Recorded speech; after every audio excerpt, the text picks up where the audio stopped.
Imagine living a calm, trouble-free life, away from the ups and downs of the city, and being ready for whatever challenges come your way. It might sound like a dream, but I'm here to tell you that the secret to living that way has been around for a while, and it's waiting for you to find it. This unique video will introduce you to modern Stoicism today.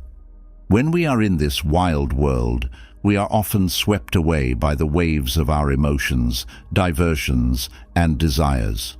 The knowledge of Stoicism provides a means by which one may discover inner calm, self-discipline, and mental fortitude in the middle of all that is going on around them.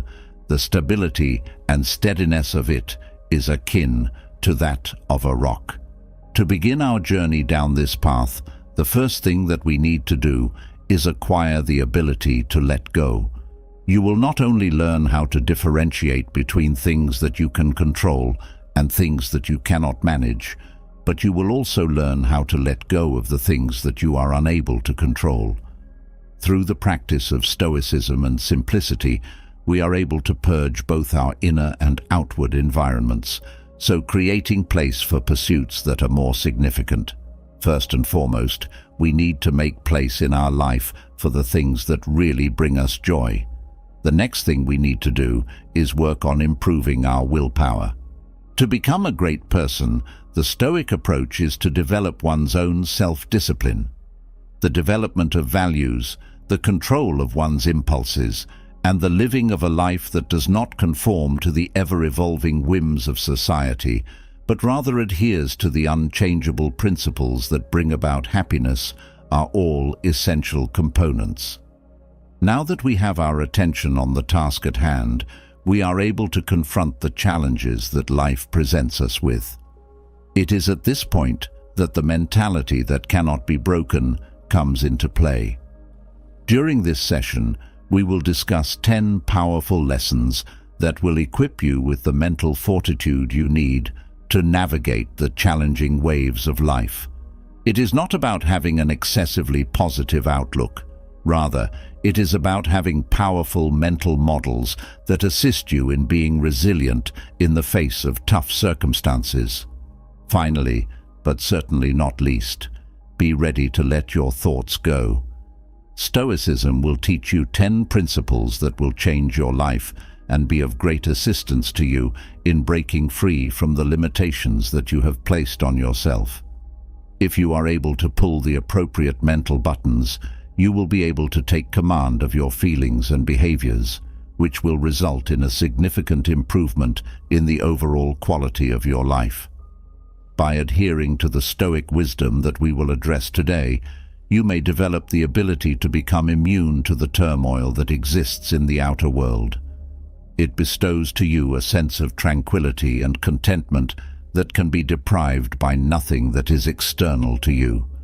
Learning how to live a life that is full of virtue, knowledge, and unshakable strength is something that you will learn on this route. As a result, take a few deep breaths and get ready to learn, be inspired, and be liberated as we investigate the practical wisdom of the modern-day Stoic.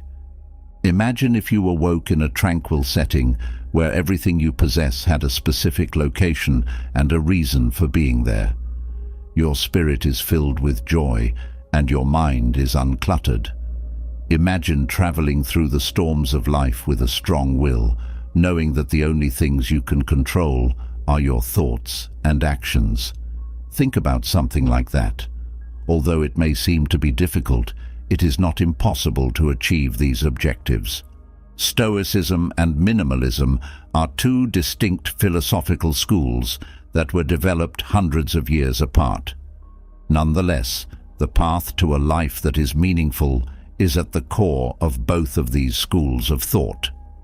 Welcome to the Stoic way of life, which is a superior way of living.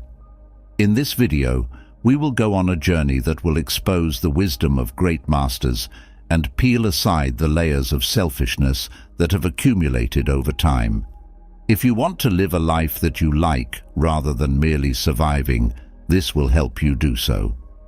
Before we get into it, let's speak about the emerging trend of contemporary minimalism. Simply said, minimalism is not only a fashion trend, rather, it is a way of life.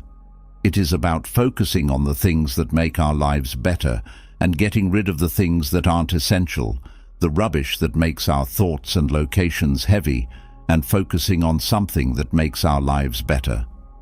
The term minimalism refers to an artistic movement that emerged in the middle of the 20th century and placed special emphasis on simplicity and realism.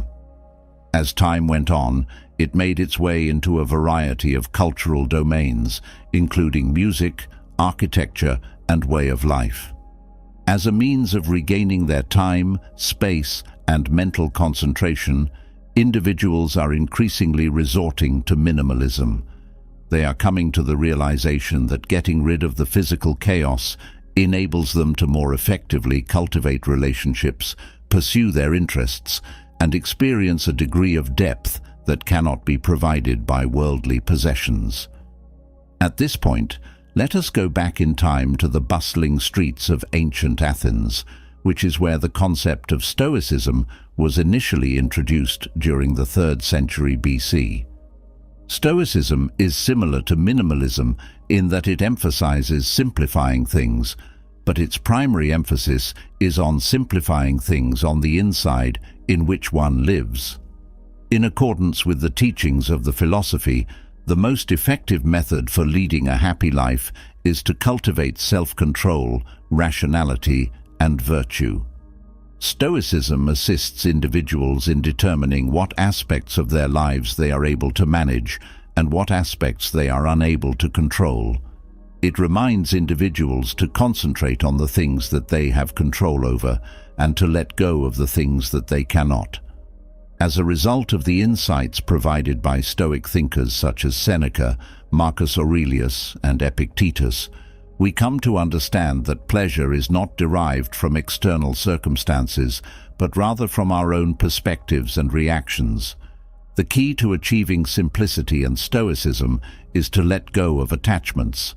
The philosophy of Stoicism encourages us to let go of mental burdens and bonds, while the philosophy of minimalism encourages us to let rid of all physical excesses.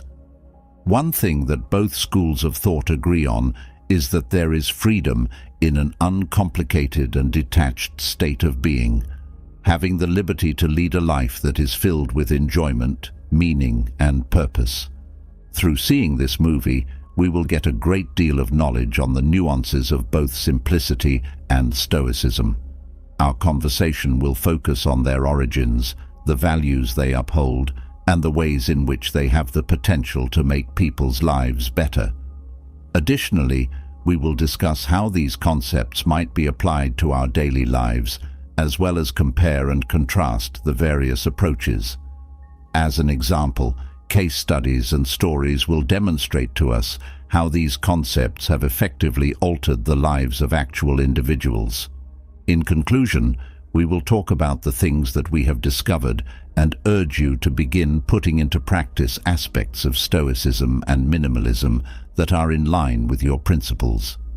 In preparation for the beginning of this enlightening journey into the realms of Stoicism and minimalism, you should prepare ready to have your preconceived notions about what it means to lead a happy life questioned. For a life to be meaningful, it is necessary to have goals, to have virtue, and to have the fortitude to let go of things that aren't significant. Let's go along this path together, shall we? Now that we have that out of the way, let's move on to the first chapter of our discussion, which is about comprehending simplicity. It was not the minimalist trend that began on its own that we are familiar with today. Beginning in the late 1950s and continuing into the early 1960s, it was influenced by a variety of artistic styles, primarily music and visual arts. These styles of art placed a significant amount of stress on the use of simple elements and did not feel that art had to be difficult to comprehend in order to be significant. As time went on, this concept evolved into the concept of living a simple life. The early 2000s were the time when many began to question the consumerist culture that governed society. This coincided with the rise of minimalism as a popular way of living among the population. They want a life that was less difficult and more significant, free of all the activities and responsibilities that come along with it. This is the groundwork upon which the contemporary minimalism movement was founded. This movement is a response against the excesses of capitalism and the pursuit of pleasure that goes beyond the accumulation of worldly prosperity. Today, let's discuss the fundamental concepts that constitute the concept of simplicity. To begin, minimalism is all about simplifying things and making them easy to do. Simply said, it means getting rid of things that are unnecessary, worthless, and bothersome so that you may concentrate on the things that are really important. Getting rid of the clutter in your home, making your schedule more manageable, or even reducing the amount of time you spend on social media might all fall under this category.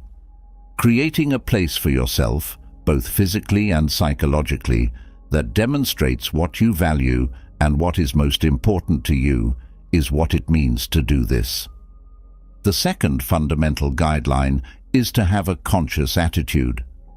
The process of deciding what to retain and what to get rid of is an essential component of the minimalist lifestyle or philosophy. The process is not limited to just getting rid of stuff. Intentionality may be defined as the response to the question, does this add value to my life? Does this align with my goals and values?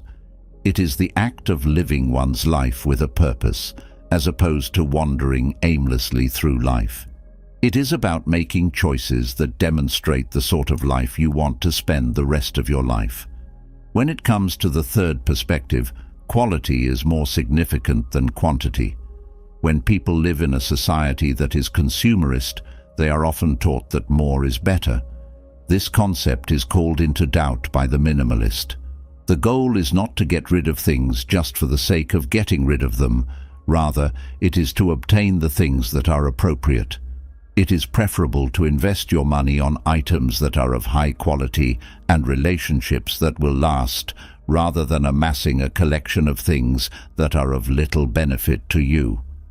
While keeping these concepts in mind, let's have a look at the many advantages that come with leading a minimalistic lifestyle.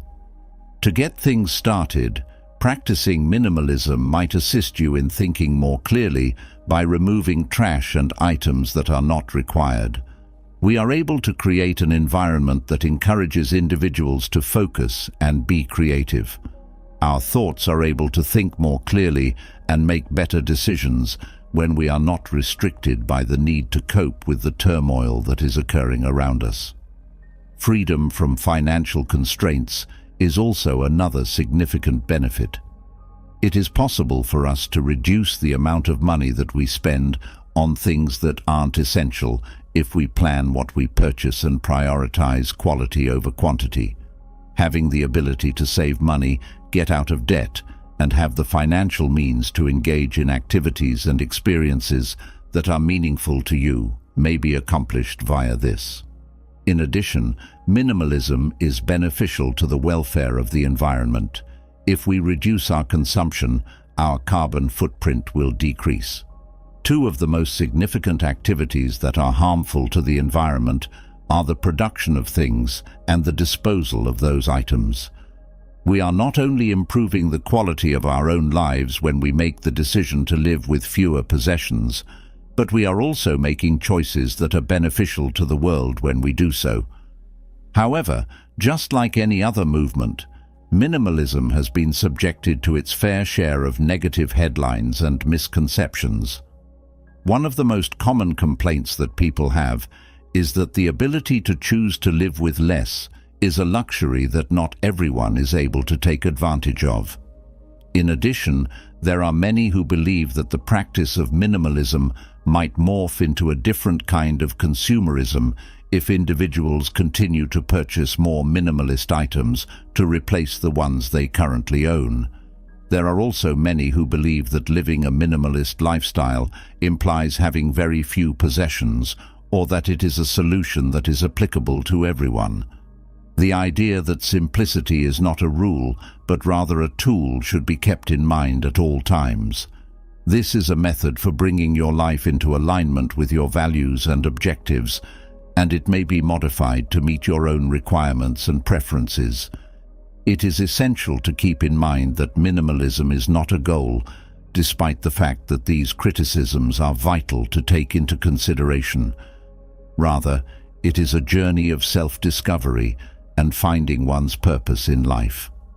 On the contrary, it is not a hard set of rules, but rather a concept that can be modified to accommodate a variety of lifestyles and desires. The minimalist movement does not need us to be flawless. Rather, it encourages us to make progress and to be conscious of the decisions that we consciously make. In a same vein, simplicity should not be seen as only a benefit. Despite the fact that certain aspects of minimalism may be simpler to implement for those who have more stable financial situations, the fundamental concepts of minimalism, which include putting quality before quantity and concentrating on being focused, may be beneficial for people from all walks of life. It is possible to be content with having less possessions and making the most of what you already have, regardless of the number of products you own. In addition, in order to dispel the misconception that minimalism is a harsh or uninteresting way of life, it is essential to emphasize that it is not about possessing a certain quantity of items. Rather, it is about identifying what is important and getting rid of the things that detract from it. For some people, this may mean a house that contains just the items that they need, while for others, it may mean a collection of objects that they have carefully selected because they bring them joy and serve a necessary function. Many, many thanks. The idea of minimalism is profound and vibrant, and it encompasses more than just getting rid of your possessions. Creating a life that is rich in meaning, purpose, and enjoyment may be accomplished by putting an emphasis on quality, simplifying one's life, and making intelligent decisions. People who practice minimalism are better able to become financially independent, cleanse their minds, and safeguard the environment. However, just like any other philosophy, it is subject to criticism, and there are many who believe it is incorrect. While you should approach minimalism with an open mind, you should be aware that it is a tool that can be used in a variety of ways to build a life that is helpful. Moving further in our film, we will investigate the ancient knowledge of Stoic philosophy and examine how, similar to minimalism, it may assist us in letting go of the extraneous features that exist in both our external and internal environments. In this section, we will discuss the similarities and contrasts between these two ideologies, as well as provide you with some suggestions on how to combine them in order to live a more fulfilling life. Stay tuned as we go on a journey through time and philosophy, dissecting the threads of Stoicism and simplicity and weaving them together to create a tapestry of happiness, purpose, and purpose. This is not only a call to cleanse or to remain stoic in the face of misfortune. Rather, it is a call to rise to a life that is lived with consciousness, ethics, and significance. Because of the simplicity and wisdom of Stoicism and minimalism, I hope that this journey will cause you to reflect, question, and open yourself up to the many possibilities that lay inside them. In the process of departing from the contemporary chambers of simplicity, let us go back in time to the world of ancient times, which is the origin of Stoicism. The Stoic school of philosophy is a school of thought that originated in Athens around the beginning of the 3rd century BC. At the Stoa Poikile, which is a painted porch, Zeno of Citium, the founder of the philosophy of Stoicism, imparted his knowledge to his students. This is the origin of the name of the philosophical system. Stoicism, on the other hand, rose to prominence in ancient Rome and became one of the most influential philosophical schools of thought throughout the time of the Roman Empire. Seneca, Epictetus, and Marcus Aurelius are considered to be the three most influential figures in the field of Stoic philosophy. Seneca, a Roman politician and writer, often discusses the ways in which Stoic principles might be used in daily life in the letters and works that he produced. The well-known Stoic philosopher Epictetus was born into slavery in the region that is now known as Turkey. Both the Enchiridion and the discourses that he wrote are significant books that provide helpful advice on how to lead a moral life. Marcus Aurelius, who ruled Rome as emperor, is frequently referred to as the philosopher king. This is not the least of his accomplishments. The Meditations, which are his most profound insights on principles of morality, responsibility, and the purpose of life, were written during his time spent serving in the military. Reason is the first concept that comes to mind when we go into the fundamental concepts that underpin Stoicism. Reasoning and logic were considered by the Stoics to be the most significant characteristics in the whole universe. There was a strong emphasis placed on the use of logic in order to comprehend and navigate the real world. It was believed that this logical process would lead to virtue and peace, since it presented individuals with the opportunity to make decisions that were in accordance with nature and moral goodness. Secondly, you have the ability to manage the manner in which replies take place. Stoics believe that there is a distinct boundary between the things that we are able to control and the things that we are not able to manage. We have complete control over our ideas, emotions, and actions, but we do not have any influence over the events that occur in the outside world. When we focus on the things that we are able to control and let go of the things that we are unable to manage, we are able to maintain our composure in the face of adversity. In the third principle, it is important to look for virtue as the greatest thing that might possibly occur. The virtues of temperance, courage, knowledge, and justice are included in the Stoic conception of virtue, in addition to moral excellence. A virtuous life that is lived in conformity with reason and nature, according to their point of view, is the key to pleasure and feelings of contentment. Consequently, how may this ancient concept be of assistance to us in the event that we are confronted with adversity? Stoicism encourages us to disengage from the chaos that surrounds us and to examine the world through the prism of reason in order to get an objective perspective. By acting in this manner, we will be able to avoid our emotions from clouding our judgment and behave in a manner that is in line with our principles. We are inspired to consider hardship not as a setback, but rather as an opportunity for personal development and intellectual advancement. To get to the current day, let's skip forward in time. Even though it is an ancient philosophy, the ideals that it contains are still applicable in today's world. When we live in a world that is getting more unpredictable and uncertain, Stoicism provides us with a strategy to navigate our way through the storms that we face. This theory serves as the foundation for cognitive behavioral therapy, a well-known treatment for mental health conditions.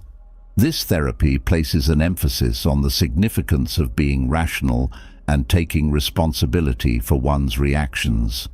The ideals of Stoicism are also being used by leaders in the corporate sphere in order to make intelligent decisions and to promote resilience in their teams.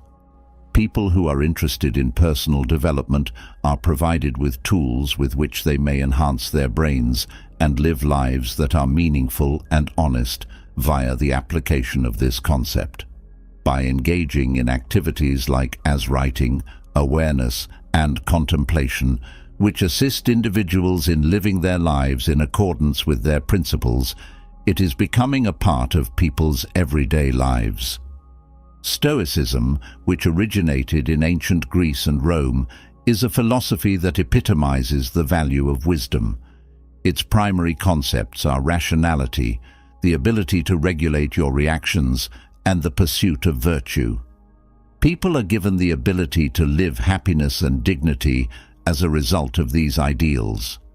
From the teachings of Seneca, Epictetus, and Marcus Aurelius to the most recent developments in psychology and leadership, it may serve as a guide in a world that is always evolving. When we are gaining a deeper understanding of Stoicism, it is essential to keep in mind that it is not only a collection of rational ideas, rather, it is a rallying cry for action. It is a message to cultivate a mentality that is rational and good, to be aware of what we are able to manage, and to let go of what we are not able to control, and to see challenges as opportunities to progress as individuals. It's an invitation to live your life with knowledge and purpose at the same time. Now that we have gained a significant amount of knowledge on Stoic philosophy, we find ourselves at an intriguing intersection where Stoicism and simplicity meet. Both of these ideas, as we shall see in a moment, are about letting go, despite the fact that they emerged at different eras and in different ways. Letting rid of things that are too much, whether they are physical or mental, and creating a life that is meaningful, fulfilling, and in accordance with our values are all things that we would want to do. As we go further, we will investigate the ways in which these two ideologies interact with one another, as well as the ways in which they diverge, and how we might take advantage of them in our everyday lives.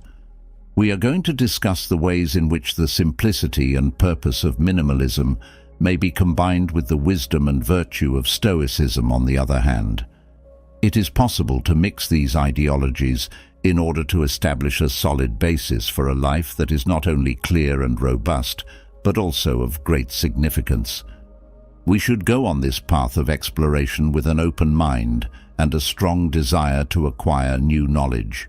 We need to be prepared to call into question our beliefs, to break free from our long-standing routines, and to be open to new ways of doing things. Both the concept of simplicity and the philosophy of Stoicism encourage us to go on a journey that is not just about letting go, but also about discovering what it is that we should be clinging to. This voyage is significant not just in terms of ideas, but also in terms of feelings. It is being requested of each and every one of us to reflect on the decisions we are making, the lifestyles we are leading, and the principles that we are advocating for. In other words, it is a summons to let go of what is extraneous and choose what is essential, to put an end to the cacophony and select knowledge, to let go of what is fleeting and select what will endure from this moment forward. The way to a life that is not just lived, but cherished, not just survived, but valued, and not just brief, but significant, is one that adheres to the principles of minimalism and Stoicism. Let us take this journey together. During the course of our journey of discovery, we will encounter a moment when simplicity and Stoicism are standing next to each other. Despite the fact that they were developed hundreds of years apart, these two powerful ideas have a great deal in common while also exhibiting distinct distinctions. Let us now take a more in-depth look at the tapestry that they have put together. To begin, let's look at the things that they share in common. In the first place, both emphasize the need of striving to achieve simplicity and concentration. Those who adhere to the minimalist philosophy encourage us to simplify our lives by getting rid of items that aren't required and cleaning up our spaces. When it comes to our inner life, Stoicism encourages us to keep things straightforward by being reasonable and concentrating on the things that we have the ability to manage. In both of these schools of thought, we are instructed to get rid of things that aren't essential, so that we may concentrate on things that are. Getting rid of excess is the second item that they have in common with one another. Getting rid of items that do not contribute to the improvement of our lives is an essential component of the concept of simplicity. The practice of Stoicism involves letting rid of extraneous desires, feelings and attachments that impede our pursuit of virtue and distort our judgment at the same time. The two schools of thought are in agreement that having an excessive amount of anything, whether it be mental turmoil or physical waste, may be a barrier to living a happy life. They both place an emphasis on being content on the inside, which is the third thing that they share in common. One of the lessons that we learn from the concept of minimalism is that pleasure does not come from possessing more stuff, but rather from living a life that has significance. Stoicism, on the other hand, maintains that pleasure is not derived from gaining praise or money from other people, but rather from living in accordance with nature and reason. Now, let's take a look at the items that change from one another. The way in which they are positioned within history and culture is the first distinction. Modern minimalism emerged as a response to the rise of consumerism and the accumulation of an excessive amount of possessions. The majority of its popularity was found in the Western globe. Nevertheless, Stoicism originates from ancient Greece and Rome. It was an intellectual response to the fact that people were looking for pleasure and morality in a world that was full of disorder. The reach and application of the second one are what set it apart from the first. The genuine aspects of our existence are the primary focus of the minimalist movement. It advises us to clean up our spaces and give some thought to the things that we purchase. Stoicism, on the other hand, examines not just our external circumstances, but also our interior thoughts, feelings, and character as well. What motivates each individual is the third distinction that may be made. Many individuals who practice minimalism have the goal of making their lives more open, free, and focused on what is important to them. The most important thing is to organize your space. Stoicism, on the other hand, is founded on moral philosophy. It pertains to the practice of taking care of one's character and soul. The Stoic is motivated by a feeling of obligation to pursue a life that is noble and in line with reason and nature. When we consider the ways in which the ideas are similar to one another and distinct from one another, we may see that they are similar to two sides of the same coin. Despite the fact that they both demonstrate to us how to live a life that is uncomplicated, focused, and joyful, they do it in different ways and with distinct means. To put it another way, you might think of minimalism as a method of navigating the actual world by reducing the amount of space we occupy and the responsibilities we pursue.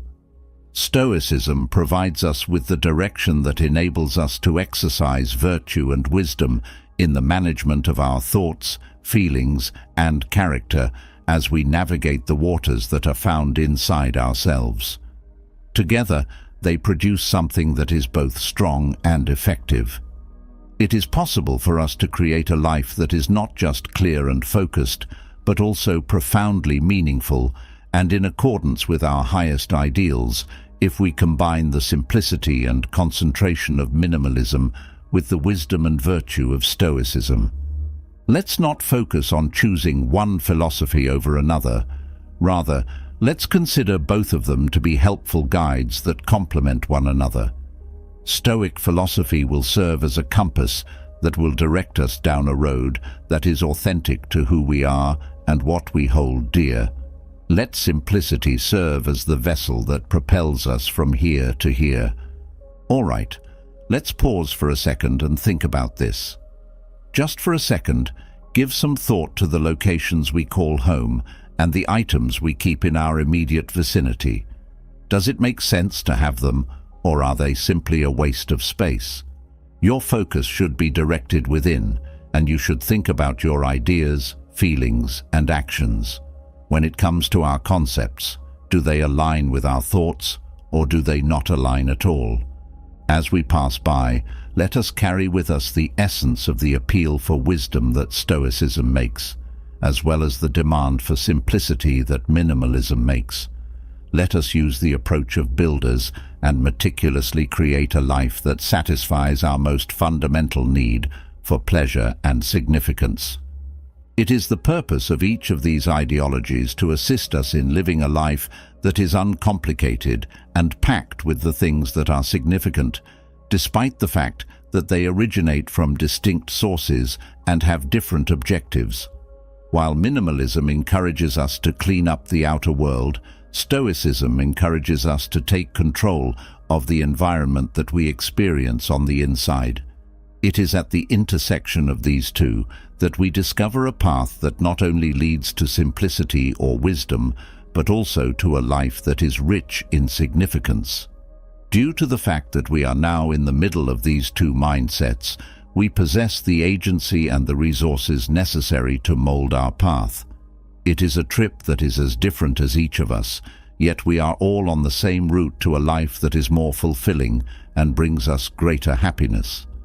It is not always simple to go on this journey. There are moments when you need to muster up the courage to let go. On the other hand, each step that we take down this path creates a fabric that is comprised of strands of simplicity, knowledge, purpose, and enjoyment coming together. As we go into the realm of practical application with our hearts and minds wide open, let us bring the fires of Stoicism and simplicity with us. The more we study about these ancient ideologies, the more we mix their concepts, and the more we learn from them, the better. We should go ahead with gratitude in our hearts as we move forward. Please accept our gratitude for the knowledge that has been handed down to us over the years and for providing us with the opportunity to put it to use in our day-to-day lives. This part will discuss the real implementation of these ideologies, which will be discussed in the next article.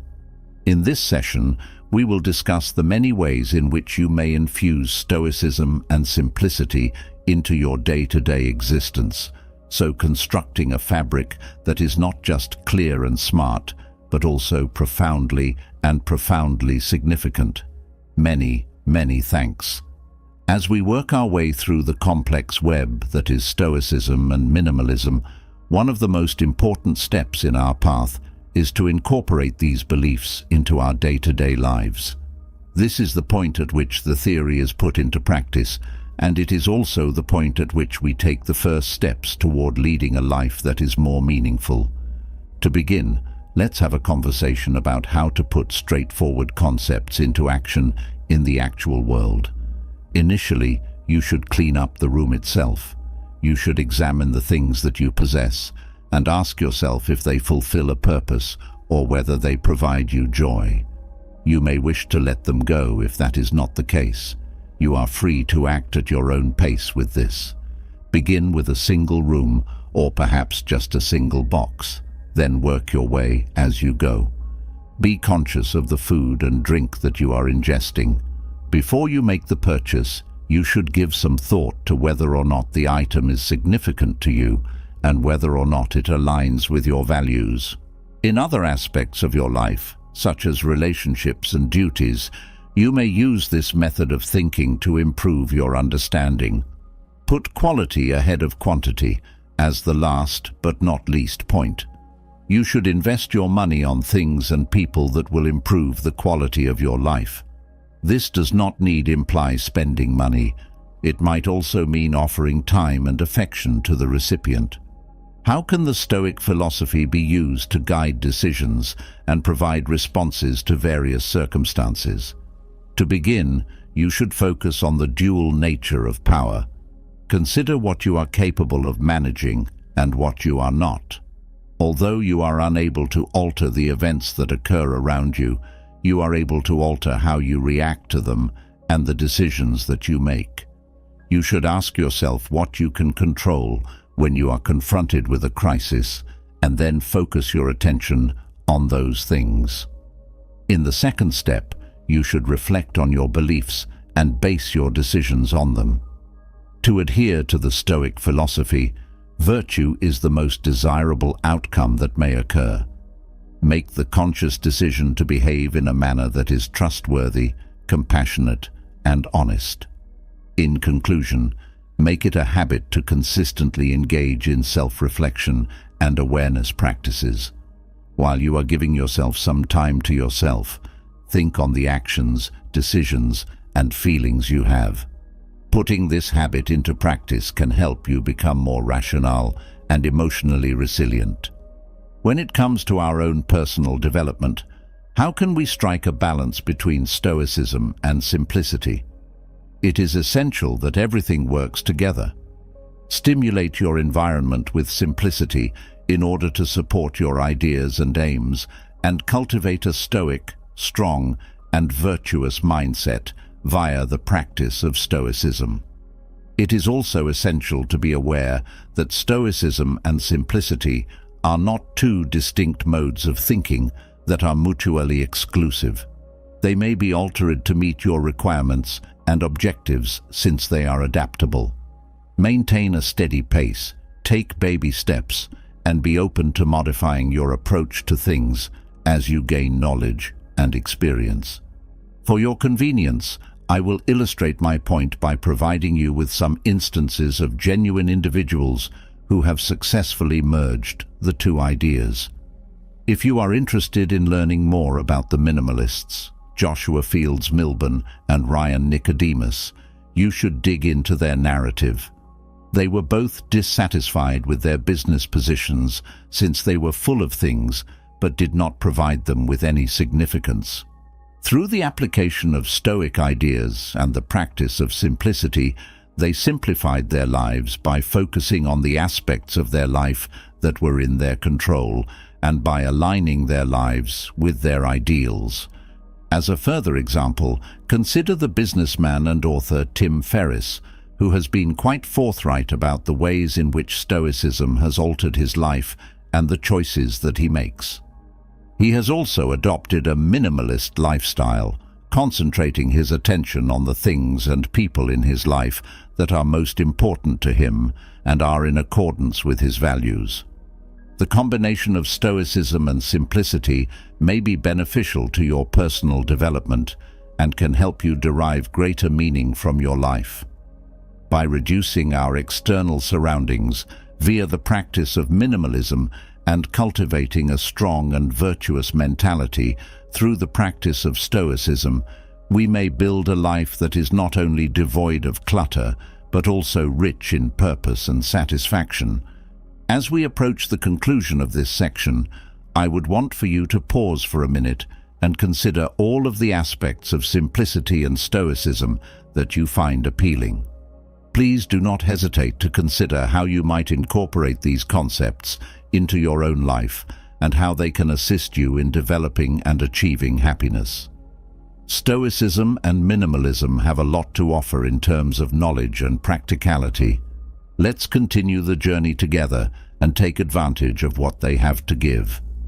These ideas have the potential to improve our lives in a variety of ways, including assisting us in letting go of things that aren't fundamental to our existence and providing us with a strong sense of purpose. On the other hand, before we go any further, let us acknowledge that the route to combining simplicity and Stoicism may be highly advantageous, but it is also not without its challenges. At times, we need to be willing to go outside of our comfort zones, as well as put in a lot of effort and attention. It is also essential to keep in mind that blending is not a destination, but rather a journey of development and transformation that never comes to a conclusion. As time goes on, our perspectives on these ideologies and the manner in which we apply them will evolve. There is no solution that is universally applicable, and we cannot claim that we have arrived at a state of simplicity or Stoicism. Throughout our whole lives, they are at our side as we work toward being completely human. While we are traveling along this path, let us not forget to treat ourselves with compassion and take our time, especially when it comes to changes that have an impact on how we live and think. It takes time to make adjustments. On occasion, we will trip and fall, and that is perfectly okay. Getting back up, gaining knowledge from these errors, and moving on with greater vigor and concentration is the most crucial thing that we can do. This journey is not going to be taken by any of us by ourselves. There are a great number of individuals who have followed a path that is comparable to this one, combining Stoicism with simplicity in order to discover a more profound purpose in their life. We may gain wisdom from their errors and find motivation in the tales they have to tell. Having the knowledge that we are not the only ones searching for purpose and pleasure may also be a source of solace for us. I am grateful to you as we go with our tour. In order to have a deeper understanding of the intricate ideas and religions of the East, let us travel through time and across continents. When it comes to those who are interested in living a life that is meaningful, the East has a lot to offer because of its thousands of years of history and ideas. Stoicism and simplicity are connected in a variety of different ways, which is an intriguing fact to consider.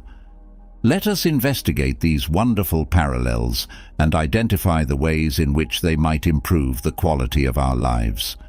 The concept of the middle road is considered to be one of the most significant notions in Buddhism.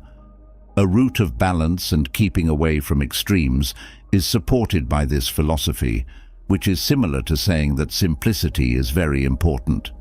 The middle method asserts that we are able to lead a life that is not only healthy, but also beneficial to our spiritual development, provided we refrain from engaging in either excessive spending or thrifty behavior. Additionally, the Four Noble Truths and the Noble Eightfold Way are also components of the Buddhist religion. They assist individuals in living a life free of bonds, which is a notion that are consistent with Stoic principles. The Four Noble Truths provide an explanation of human suffering and the factors that contribute to it. On the other side, the Noble Eightfold Road recommends appropriate conduct, appropriate motivation, and appropriate awareness. When we speak about mindfulness, Buddhism has a long tradition of meditating and concentrating on the moment that is now occurring. These strategies are compatible with Stoic awareness since they serve to assist individuals in concentrating on the here and now and on what truly, genuinely matters. Two advantages of meditation are that it helps us to concentrate on our inner selves and that it allows us to let go of transient emotions. Let's discuss the Tao and Wu Wei when we speak about Taoism, shall we? Taoism is a philosophy that emphasizes naturalness, simplicity, and not acting, which are concepts that are comparable to those of that philosophy. It is not that Wu Wei implies not doing or not acting. It does not indicate that one is not doing anything at all. Rather, it signifies that one is behaving in line with the way things naturally flow. It is about living a life that is uncomplicated and doing things without thinking about them. Taoism places a significant emphasis on both yin and yang. In the natural world, they represent equilibrium and harmony.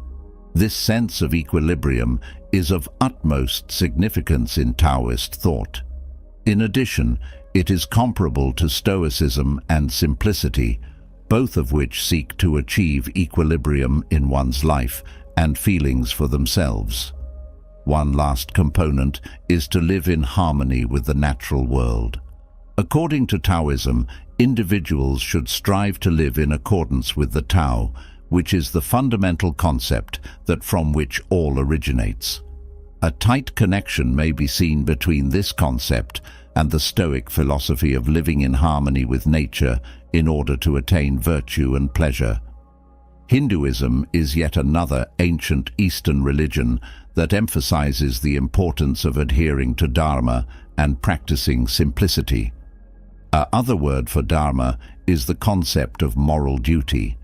It is a method in which simplicity and concentration are of utmost significance. When you follow your Dharma, you are leading a life that is both moral and meaningful. This is comparable to the way that minimalists prioritize being attentive in their daily lives. According to Hindu philosophy, non-attachment is also a significant concept. The philosophy that underpins this, which is connected to the concept of Stoic detachment, encourages individuals to not let their transient emotions or their material possessions to prevent them from moving forward.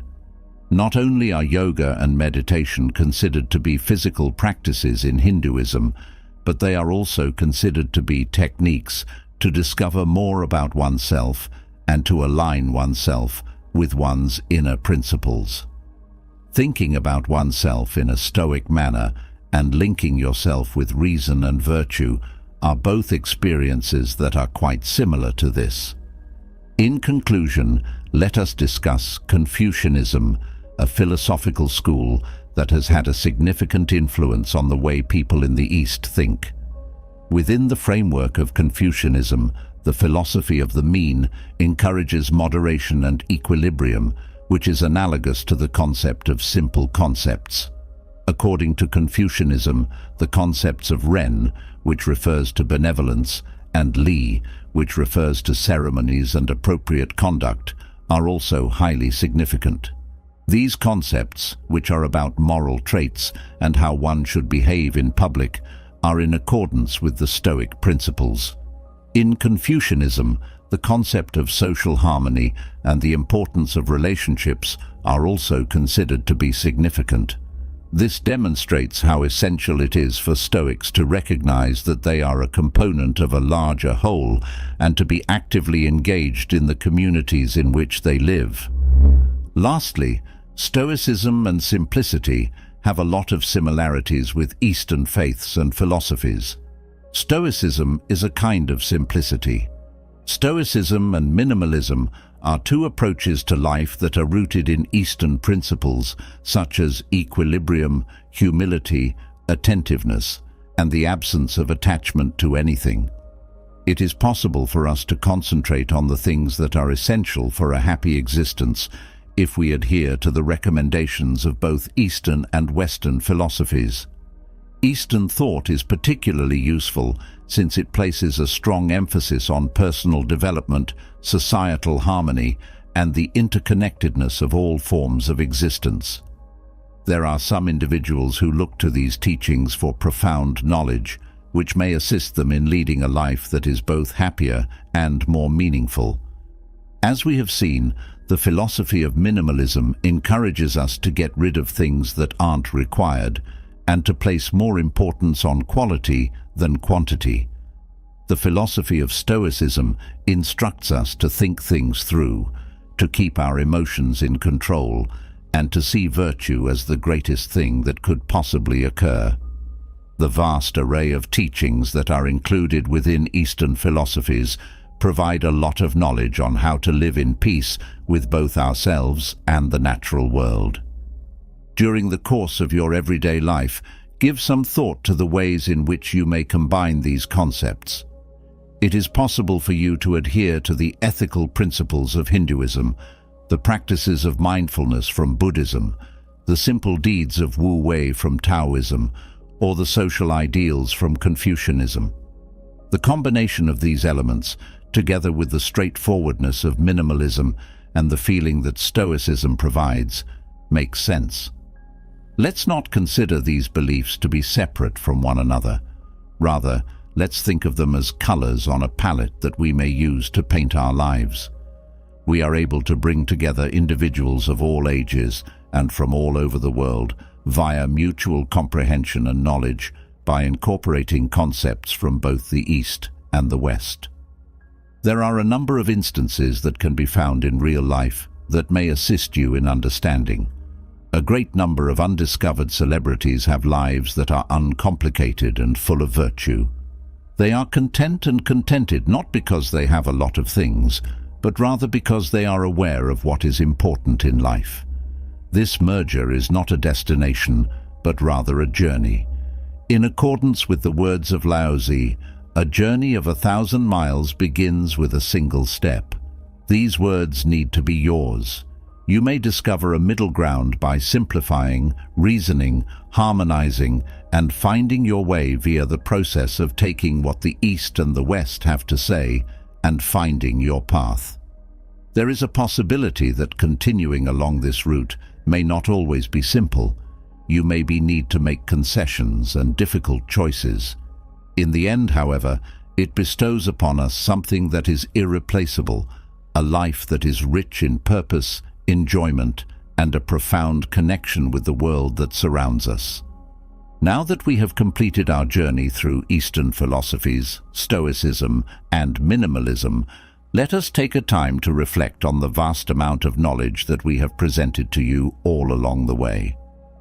The first thing that we did was educate ourselves on the history of minimalism and its core principles, which include keeping things simple, having a purpose, and prioritizing quality over quantity.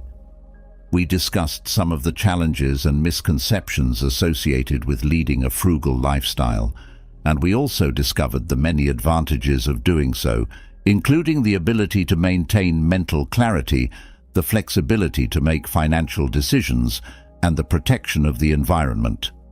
Stoic philosophy, which originates from ancient Greece and Rome, was the subject of our journey through time, during which we gained a deeper understanding of its most profound aspects. Stoicism enlightened us about the significance of reason, the ability to exercise control over our reactions, and the importance of virtue as the highest form of good via the works of thinkers such as Seneca, Marcus Aurelius, and Epictetus. In this session, we discussed the ways in which Stoicism may assist you in coping with misfortune, as well as the ways in which it continues to be relevant in modern times. At the following stop on our journey, we arrived at the location where Stoicism and simplicity come together. When it came to their pursuit of simplicity, concentration, and inner calm, we found that they had a powerful connection. However, there were also disparities in their historical context, breadth, and primary objectives that we observed. During our conversation, we discussed how the various philosophies may assist us in leading a life that is more meaningful by reducing the number of things that are not required in our lives. In addition, we discussed the ways in which we may incorporate Stoicism and simplicity into our day-to-day endeavors. We had a conversation on how simple concepts might assist us in not just cleaning up our physical spaces, but also our mental spaces. In addition to this, we discussed the ways in which the Stoic philosophy may be used to assist us in making choices and dealing with the events that occur in our environment. In the real world, we saw examples of individuals who have combined the two ideas in order to create better versions of themselves. Our trip did not come to an end there. Rather, it became more extensive as we traveled across the ocean to the eastern beaches. Stoicism and simplicity are two concepts that are shared by a number of Eastern religions and philosophies, and we took a look at some of these shared characteristics. We discovered a great number of beliefs that are compatible with Stoicism and minimalism. The middle way in Buddhism, Tao and Wu Wei in Taoism, Dharma in Hinduism, and the principle of the mean and Confucianism are some examples of their respective religious doctrines. I implore you to not let this be the conclusion of your research. On the contrary, let it be the beginning. As you go about your everyday tasks, give some thought to the ways in which you may apply the principles of Stoicism and minimalism. Explore a variety of options to see what works best for you, and don't be hesitant to modify them so that they better meet your requirements. Because there is no one solution that is effective for everyone, the path to a life that is both helpful and pleasant is as diverse as the individuals who live it. Constantly occurring are the processes of learning, unlearning, and relearning. It is a garden in which you may grow the seeds of knowledge that come from a variety of philosophical perspectives. When you show them that you care, they will develop into a life that is full, rich, and in accordance with the values and ideas that you hold dear. The goods that we purchase, the accolades that we get, and the societal standards that we use to evaluate our own growth are all things that are just transitory.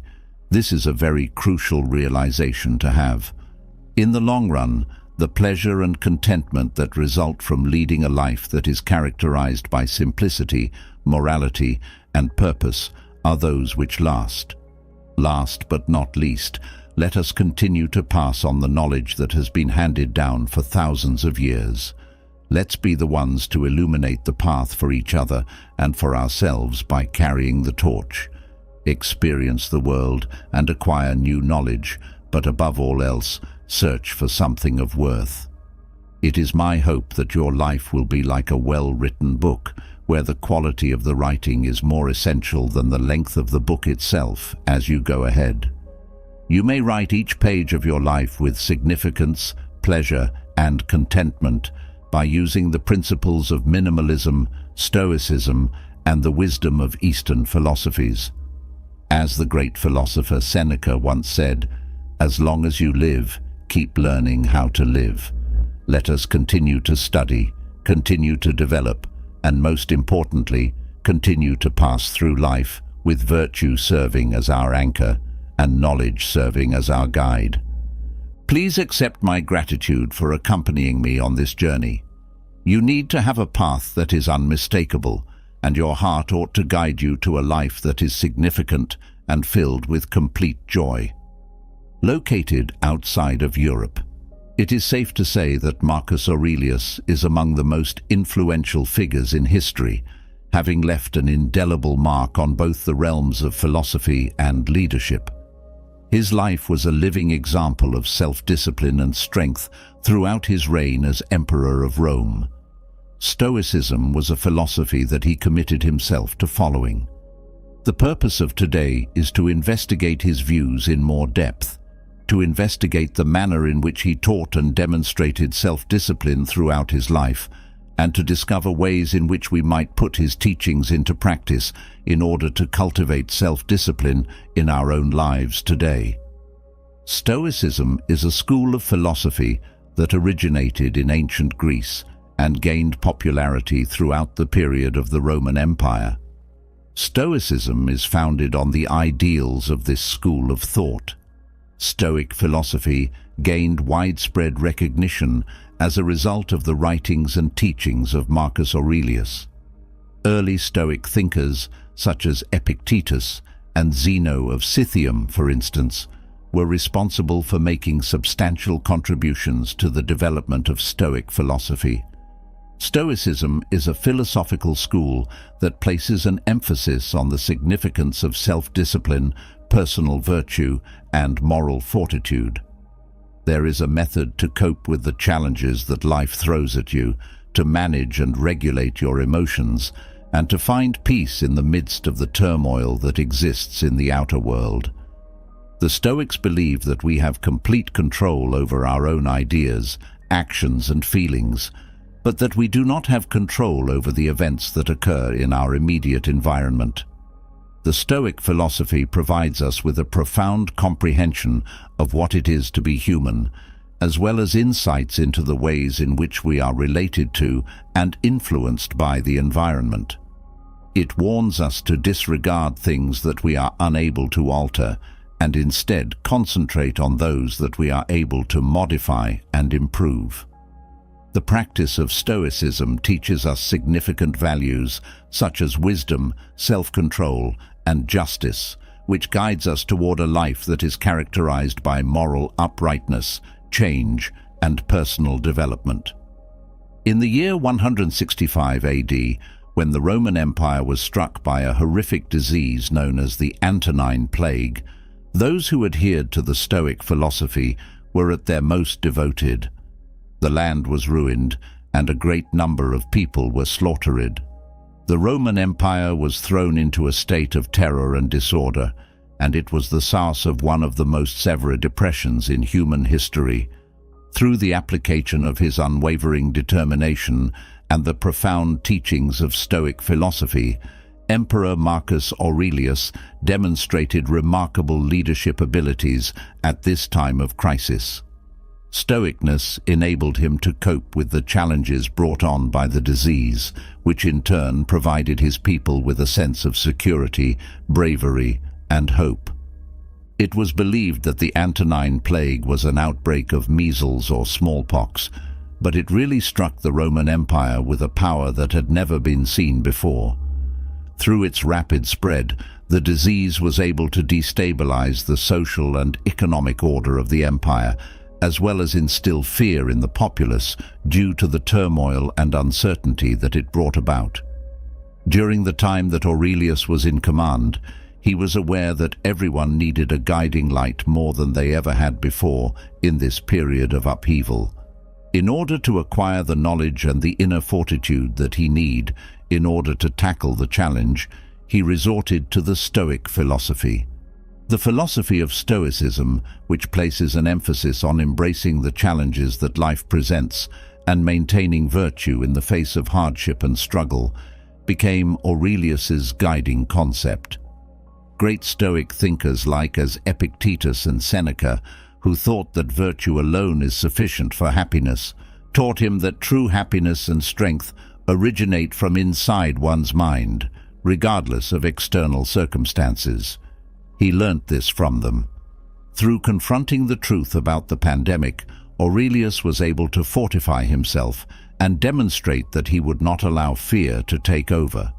On the other hand, he concentrated on the aspects of himself that he could alter, such as his personality and the way he handled the issue. By adhering to the Stoic principles that he held dear, Marcus Aurelius served as a model for others to follow. The fact that he was able to maintain his composure in the face of excruciating circumstances and enormous challenges is evidence of his unwavering bravery and strength. In spite of the fact that it placed his health in continual danger, he exerted a great deal of effort to fulfill the requirements of his people, demonstrating compassion and thoughtfulness via his deeds. As he spoke to his people, he encouraged them to be courageous and to discover inner peace. Stoicism was the means by which he was able to discover meaning and purpose in the midst of chaos. He was aware that the disease presented him with an opportunity to better himself and to assist others in becoming more resilient. The circumstances served as a cautionary tale about how fleeting life is and how vital it is to lead a life that is characterized by virtue. By focusing on the fact that life is only transient, Aurelius encouraged his people to make the most of each and every moment, to prioritize virtue above material gain, and to cultivate an attitude of gratitude even when circumstances are difficult. Despite the great suffering caused by the Antonine epidemic, the Roman Empire was able to acquire a strength and consolation as a result of Aurelius' application of Stoic philosophy. Because to his leadership and power, the kingdom was finally able to recover and be restored to its former glory. In this day and age, the teachings that Aurelius imparted to us on Stoicism continue to be pertinent because they serve as a reminder of the resilience of the human spirit and the capacity to discover inner peace even when circumstances are challenging. During the Antonine pandemic, the Roman Empire had its most difficult period. When Marcus Aurelius was confronted with this awful predicament, he resorted to the ageless knowledge that is found in Stoic philosophy by way of advice. Through the virtues of bravery, endurance, and wisdom, he inspired his people to endure the storm and reconstruct their lives when it had passed. Stoicism is a mode of thought that provides us hope by demonstrating that even in the most difficult of circumstances, individuals are able to triumph over adversity, maintain their optimism, and emerge victorious.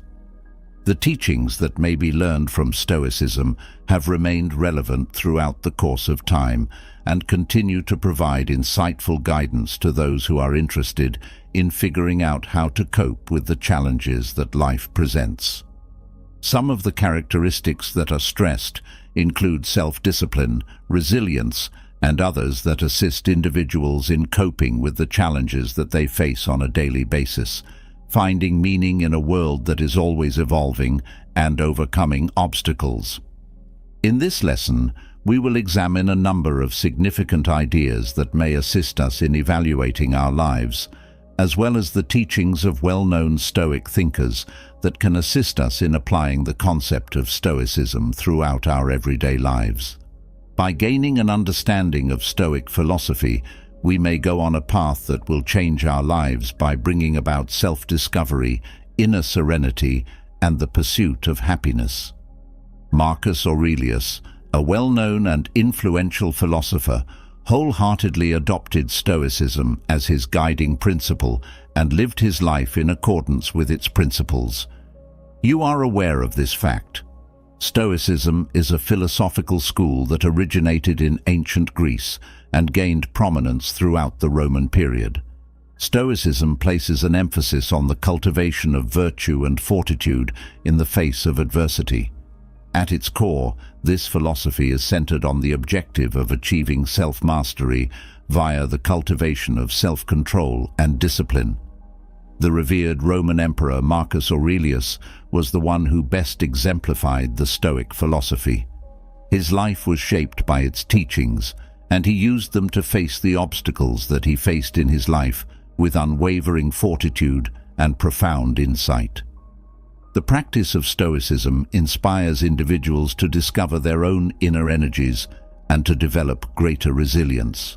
In addition to this, it ensures that everyone is treated in an equitable manner and helps individuals to develop a good character by practicing moderation and good judgment. The Stoics were also aware of the significance of persistence in the process of overcoming challenges encountered in life.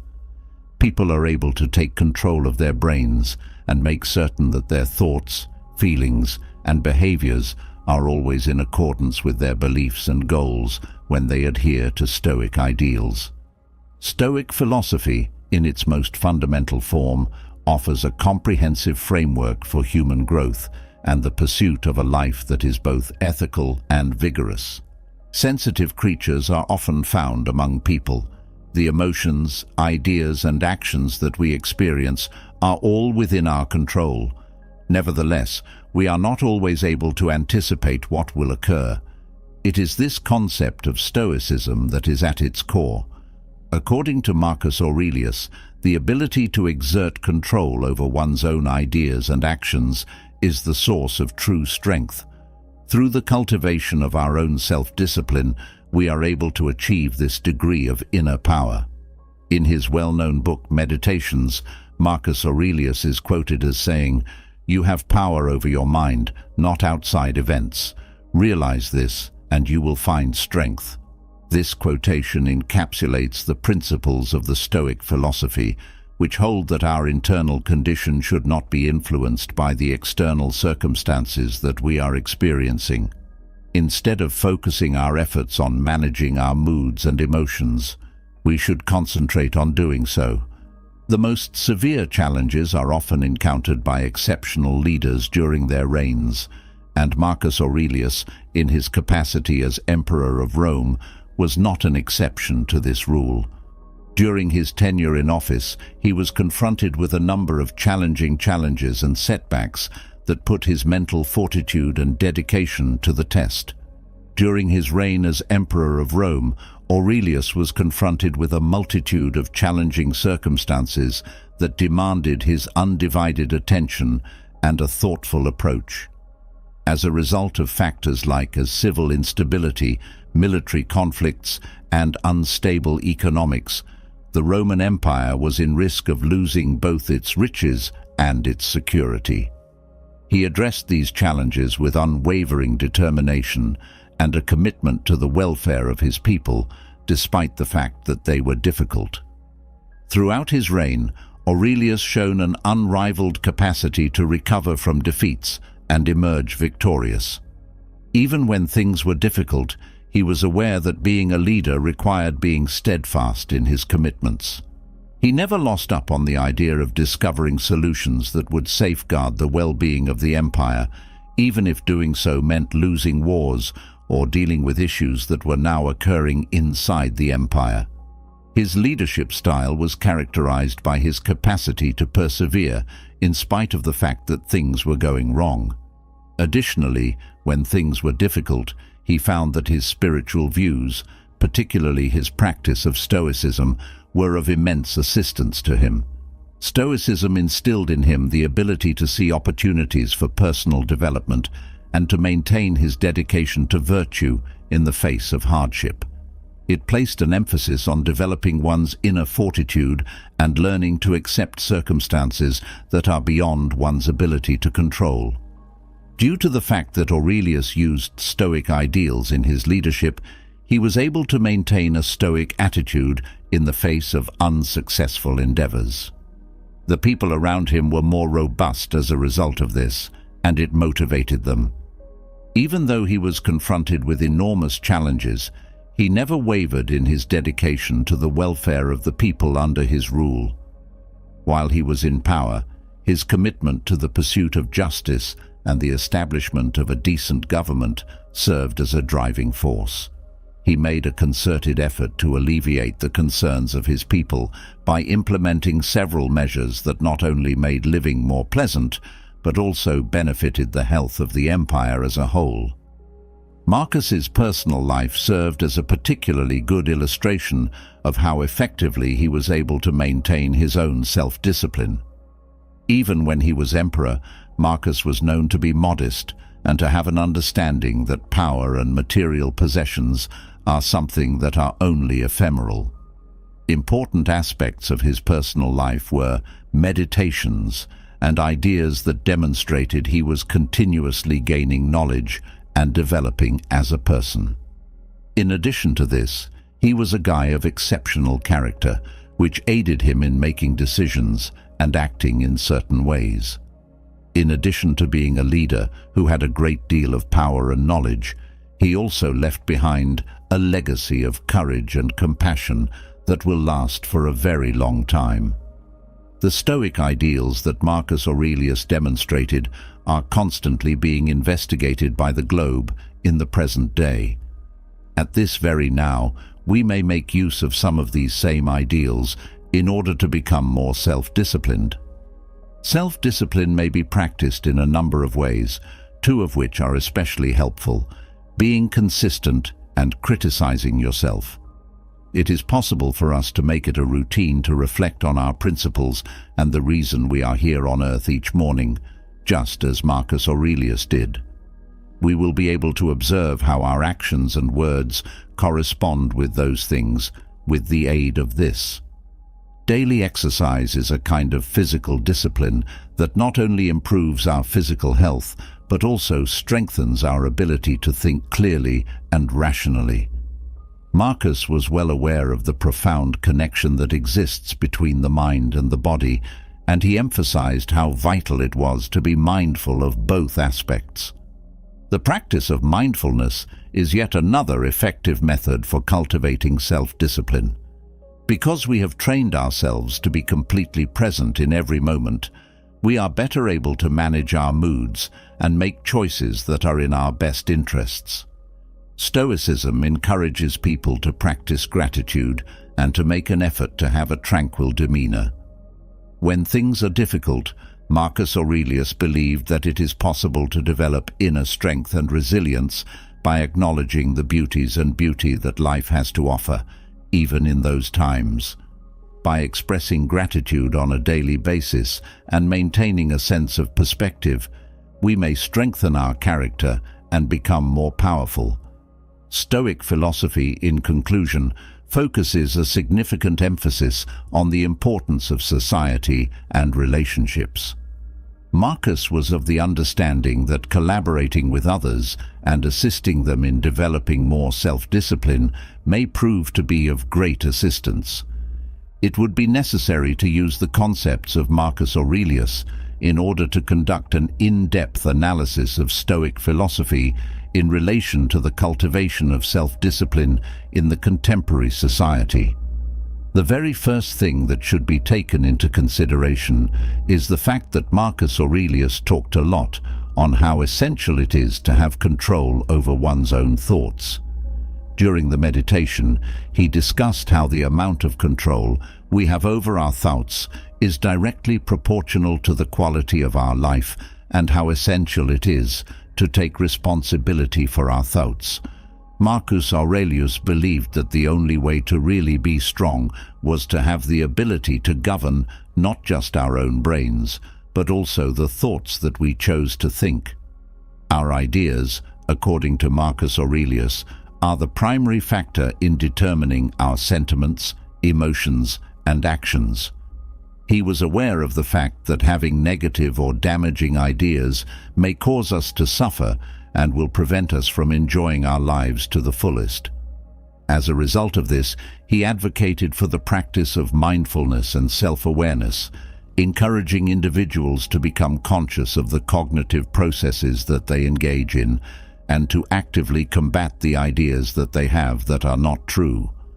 In order to exert control over our thoughts, we must maintain a state of constant alertness and discipline.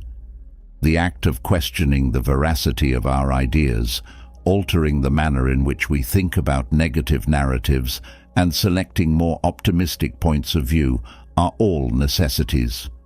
In order to lead a life that is more fulfilling, we may do this by aligning our thoughts with the values of Stoicism and engaging in an internal dialogue that is founded on reason and virtue. Marcus Aurelius made use of the talent of writing in a journal, which was quite beneficial. Daily, he engaged in self-reflection and introspection in order to examine his ideas and feelings, with the goal of determining the origins of these feelings and the ways in which they influenced him. It was through this practice that he was able to see patterns in his style of thinking and alter his thoughts in a manner that resulted in more effective ones. Marcus Aurelius believed that we may become more robust in the face of hardship by exercising control over our thoughts during times of difficulty. He was aware of the fact that we are unable to alter the events that take place outside of use. Yet, we have the ability to choose how we would respond by concentrating our thoughts on gratitude, acceptance, and virtue. It is possible to discover inner serenity and strength regardless of the circumstances that are occurring. In today's environment, the practice of exercising control over our thoughts is still beneficial and significantly vital. In order to increase our health, endurance, and capacity to deal with the challenges that life throws at us, we need to acquire the abilities of being aware of our thinking patterns, having the ability to get rid of negative ideas, and developing optimistic perspectives. Stoicism emphasizes the importance of accepting what we are unable to change and concentrating on what we are able to alter, which are our actions and attitudes. This is the second point that the Stoic philosophy emphasizes. Those who adhere to the Stoic philosophy think that worrying about things that we are unable to alter leads to unwarranted tension and wrath. On the other hand, they suggest that we should direct our efforts on things that we have the ability to alter, such as our own choices, behaviors, and attitudes. If we are willing to accept that change and uncertainty are going to occur, we will be able to maintain our peace of mind and experience more flexibility. When we examine the Stoic principle with a critical frame of mind, we discover that the individuals we have the ability to influence are our greatest source of power. In order to develop, we need to concentrating on the things that we have the ability to alter and performing actions that are in accordance with our core beliefs. In the third place, Marcus was of the opinion that it was essential to formulate plans and goals that were in accordance with our principles. You must have a distinct vocation, aim, and purpose in life in order to have the ability to exercise self-discipline.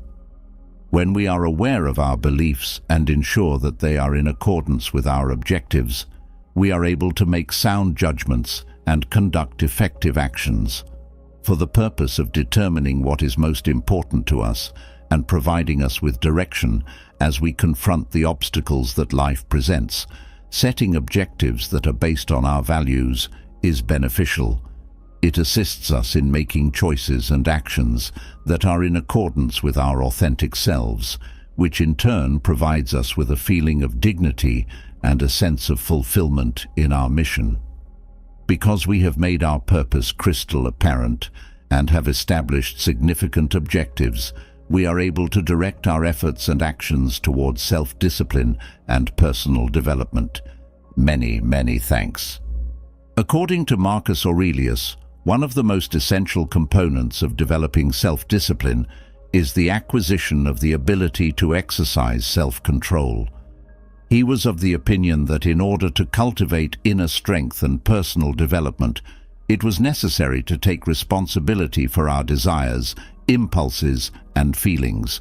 We are able to learn to wait for what we want, to say no to temptations, and to make choices that are in accordance with our values and our long-term objectives when we have the ability to exercise self-control.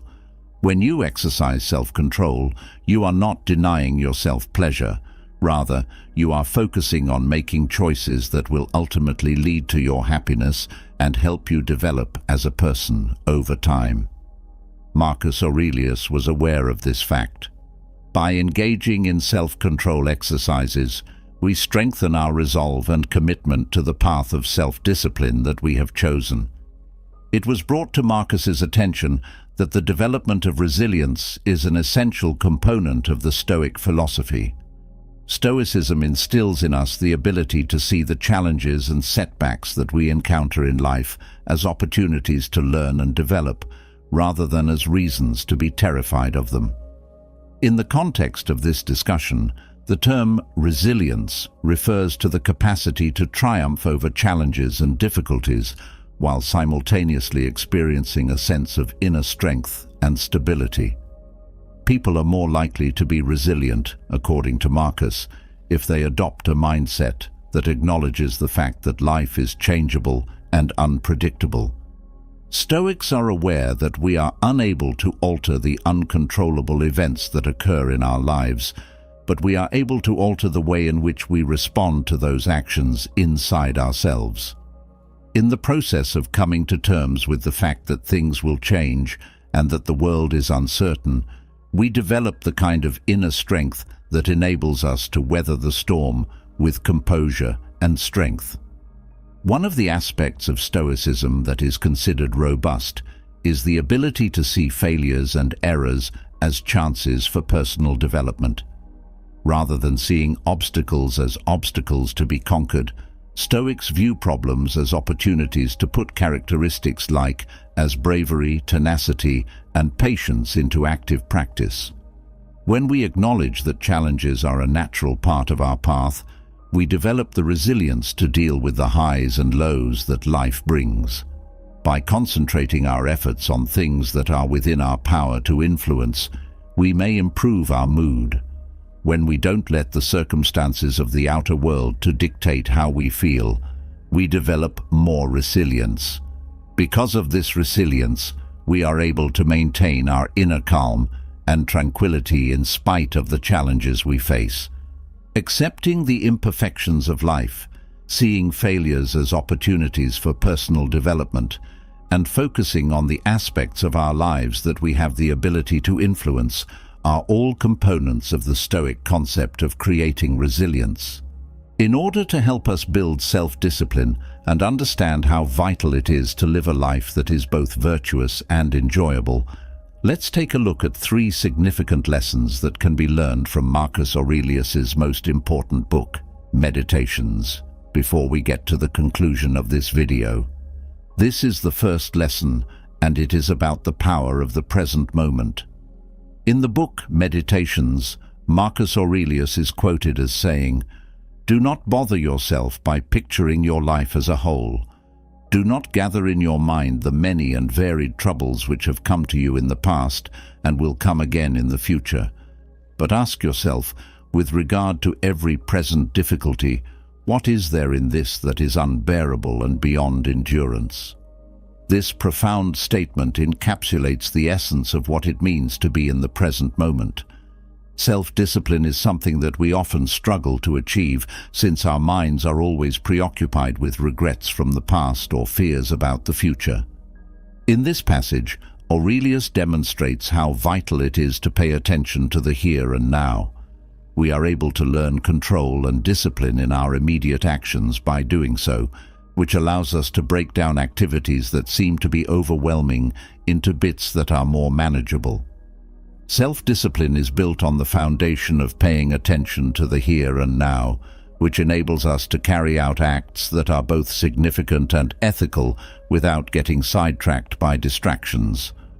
The second lesson is to detach oneself from the validation of others. Marcus Aurelius had a keen awareness of the fleeting nature of fame, as well as the views contained inside the opinions of others. The author stated, "I have often wondered how it is that every man loves himself more than all the rest of men, but yet sets less value on his own opinions of himself than on the opinions of others." This remark sheds light on the human propensity to seek validation and acceptance from the outside world, which often comes at the price of our own beliefs and integrity. In order to achieve self-discipline, it is necessary to distance oneself from the external approval that is being sought. Instead, we need to concentrate on developing our own internal virtues and following our own internal moral compass. Rather than allowing ourselves to be persuaded by the ever-evolving views of others, we are able to make judgments and perform actions that are in accordance with our beliefs when we have this inner-directed concentration. By doing so, we are able to construct a solid foundation of self-discipline, which is founded on self-respect and personal integrity. Ability to adapt and acceptance is the third lesson. The phrase, "The impediment to action advances action. What stands in the way becomes the way," is one of the most famous statements from the book Meditations. This remark exemplifies the qualities of adaptation and acceptance, which are strongly related with self-discipline. It is through Marcus Aurelius that we learn that difficulties and problems are not only something to be endured, but rather that they can be converted into chances for personal development and education. Having the capacity to modify our behaviors and attitudes in response to the problems that we encounter is an essential component of self-discipline. We may choose to accept the challenges as chances to practice virtue, to learn, and to develop, rather than to fight against them or to bemoan them. In addition to assisting in the development of self-discipline, this frame of mind also contributes to the development of resiliency and a profound feeling of happiness. The book Meditations, written by Marcus Aurelius, has a wealth of understanding that may be used to develop self-discipline. The cultivation of a sort of self-discipline that is profoundly rooted in knowledge and virtue may be accomplished by concentrating on the here and now, distancing ourselves from the need for external validation, and embracing flexibility and acceptance. Self-discipline is not only about exercising control, rather it is about leading a life that is purposeful, meaningful, and fulfilling, regardless of the circumstances that are occurring in the outside world. We have the ability to create self-discipline in our contemporary life if we adopt the fundamental principles of Stoicism, which include self-mastery, acceptance, and resilience. Marcus Aurelius held the belief that the first step in achieving self-mastery is to acquire control over our various ideas and feelings. Maintaining a feeling of serenity and clarity is possible for us if we actively observe and guide our inner world. This allows us to influence our reactions to events that occur in the outside world. Acceptance is yet another essential component in the process of developing self-discipline. In accordance with Aurelius's philosophy, the cultivation of resilience may be accomplished by recasting failures as chances for personal development. we are able to cultivate the fortitude and tenacity that are essential to tackle adversity with unshakable resolve if we regard the challenges that we experience as stepping stones on our path. Maintaining a feeling of inner calm and stability, even in the face of chaotic or unpleasant situations, is another aspect of resilience. We may adopt Aurelius's practical tactics into our lives in order to develop our own sense of self-discipline for ourselves. Establishing regular routines, participating in physical discipline, practicing mindfulness, expressing appreciation, and cultivating social support are all activities that contribute to our growth and development. By adhering to the ideas that Marcus Aurelius outlined, one might ultimately live a life that is more disciplined and satisfying. We have the ability to cultivate the courage and fortitude necessary to navigate through the problems that life presents with self-control. We are standing at the intersection of history and philosophy, and the figure of Marcus Aurelius is towering over us, casting a lengthy shadow that has endured the sands of time. It is the necessity of self-discipline that serves as a beacon, a guiding light that may take us through the storm in a world that is often chaotic and always changing. Taking into consideration the teachings of Aurelius and other historical figures, self-discipline is not only a characteristic, but rather an art of life. The self-discipline that we possess serves as the compass that guides us through the waters of life. It serves as both the anchor that keeps us stable in the midst of storms and the sails that encourage us to go onward. It is through self-discipline that we are able to achieve control over ourselves, which in turn leads to a more profound comprehension of the world around us and a more active participation with it.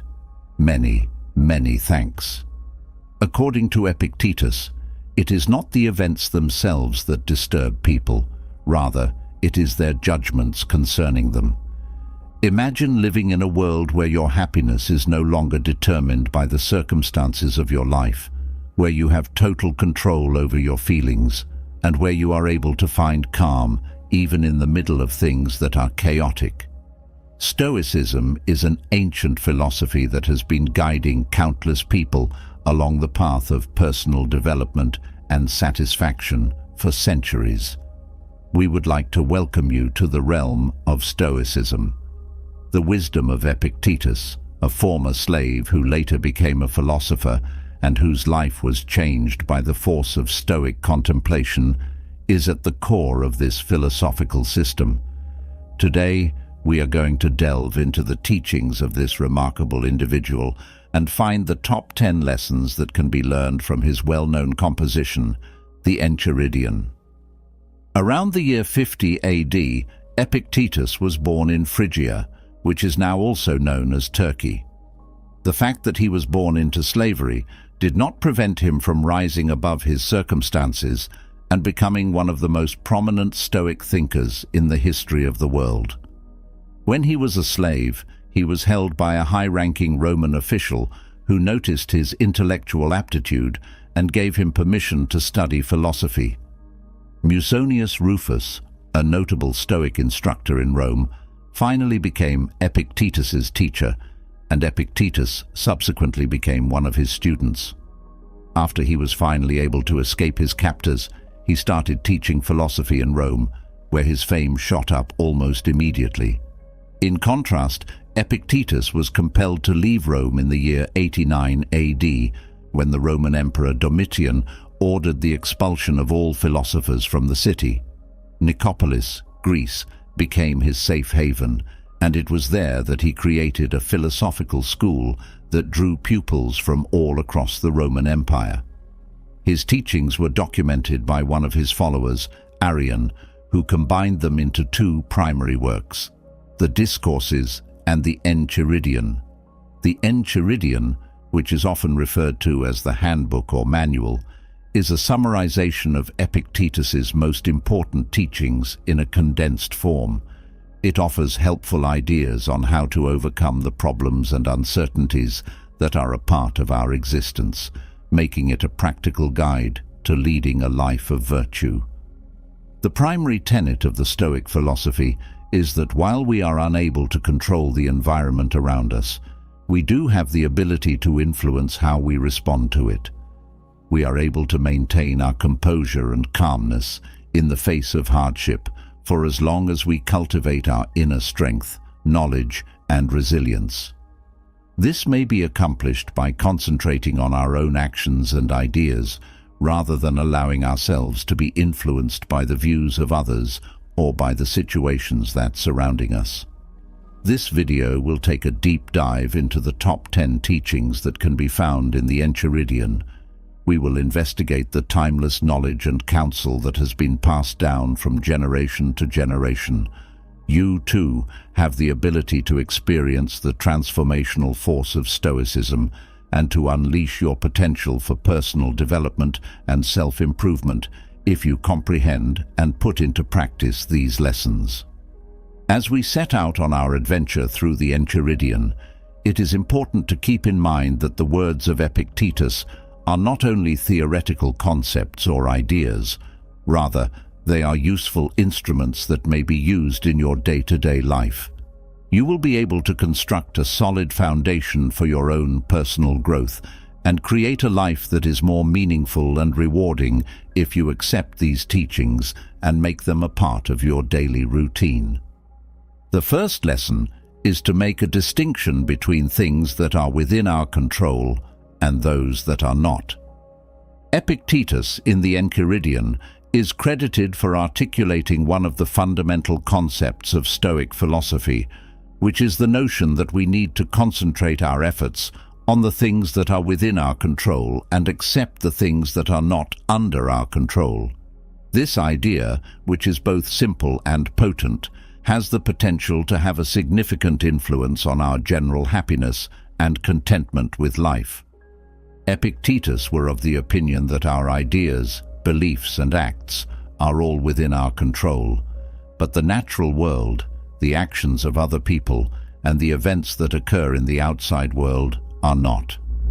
When we are able to see this difference, we are able to prevent ourselves from experiencing tension, worry, and disappointment that is not essential.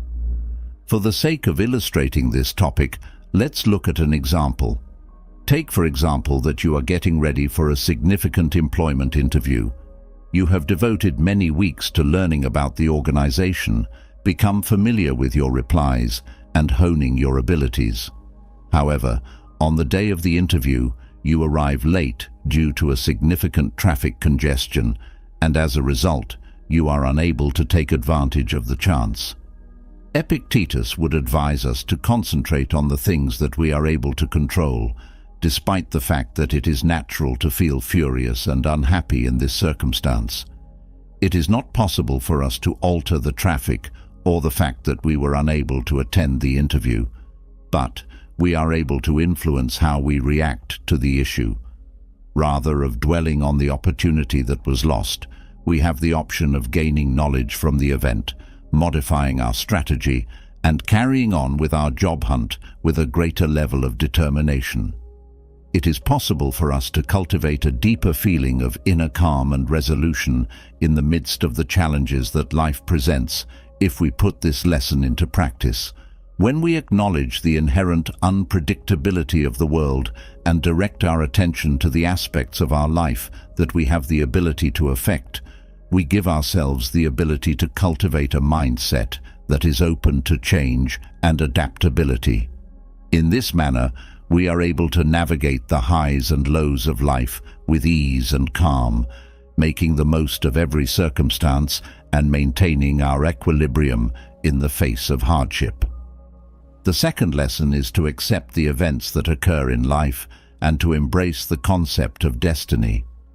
The concept of accepting one's destiny and learning to appreciate the natural sequence of events that occur in one's life is yet another significant lesson that may be learned from the Enchiridion. Stoicism is a philosophical school that holds that the universe operates in accordance with a logical order, and that everything that occurs is a component of this cosmic design. we may cultivate a peaceful attitude and learn to embrace the experiences that life has to offer, whether they are pleasant or negative, if we have a grasp of the concept of destiny. The act of accepting one's destiny does not imply that one should passively accept whatever comes our way. On the contrary, it compels us to concentrate on the things that we are able to control and cultivate the wisdom to accept and react to the circumstances that we are unable to alter. We are able to discover a sense of tranquility and significance in even the most trying circumstances if we do this. Consider this scenario. You have been putting together plans for a vacation for many months, and you are looking forward to taking a break that you have earned. Unfortunately, you take unwell only a few days before your journey, and as a result, you are unable to fly. Despite the fact that it is natural to have feelings of anger and frustration, Epictetus would teach us that our health is mostly beyond our ability to control. We are able to keep ourselves from getting overpowered by bad feelings if we are willing to accept the circumstance and are open to the concept of destiny. To put this into practice, it may mean putting our attention on our health, making use of the unexpectedly large amount of free time to catch up on personal tasks, or spending quality time with the people we care about. We may transform a scenario that seems to be negative into an opportunity for personal development and progress if we shift our perspective and look for the positive aspects of the circumstance. We may cultivate a feeling of calmness in the face of the obstacles that life presents to us by having the ability to learn to accept destiny and to embrace the natural order of the world. If we approach each circumstance with an open heart and a willingness to adapt, we will be able to discover something of value and delight in any circumstance, regardless of what may occur. Living a life that is better and more gratifying may be accomplished by being open to change and embracing what is already there. Having the goal of living a good life is the third lesson. Epictetus is credited with writing about the Enchiridion, which belongs to the Stoic philosophical tradition. It asserts that exercising virtue is the single most essential thing that one can do in their lifetime. In this context, the word virtue refers to qualities such as spiritual grandeur and personal development. According to Epictetus, a life that is dedicated to virtue is not only beneficial in and of itself, but it also results in genuine pleasure and contentment. The Stoics held the belief that there are four primary qualities, which are temperance, bravery, wisdom, and justice. By putting these principles into practice on a daily basis, we may not only better ourselves, but also create a positive impact on the world over. In order to demonstrate how this lesson may be used, let's have a look at an example. Imagine that you come across a wallet on the street that has a significant amount of cash, as well as the identification of the person who possesses it. In order to live a good life, it is necessary to return the wallet to the person who originally had it, despite the fact that it may be tempting to retain the money. You are putting the principles of justice and wisdom into practice because you ensure that other people are treated with respect and because you are aware of how vital it is to be truthful and to have integrity. When we consistently choose to behave in a morally upstanding manner, especially when faced with challenging situations, we develop our character and strengthen our moral sense over time.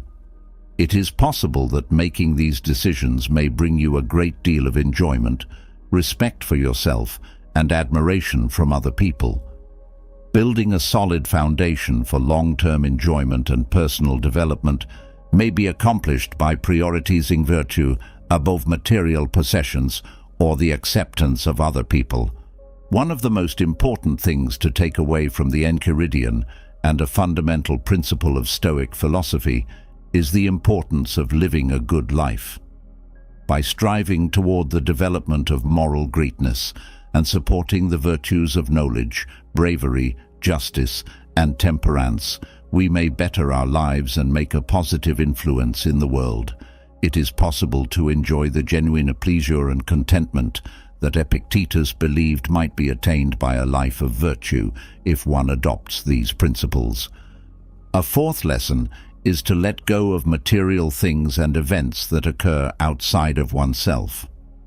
Throughout the Enchiridion, Epictetus emphasizes the need of maintaining a sense of autonomy from the objects and circumstances that are external to oneself.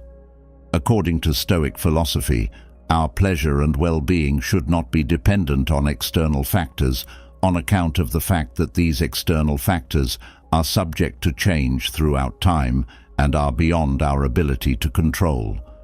As an alternative, we need to focus on cultivating inner fortitude and self-sufficiency, as well as finding enjoyment in both our actions and our thoughts.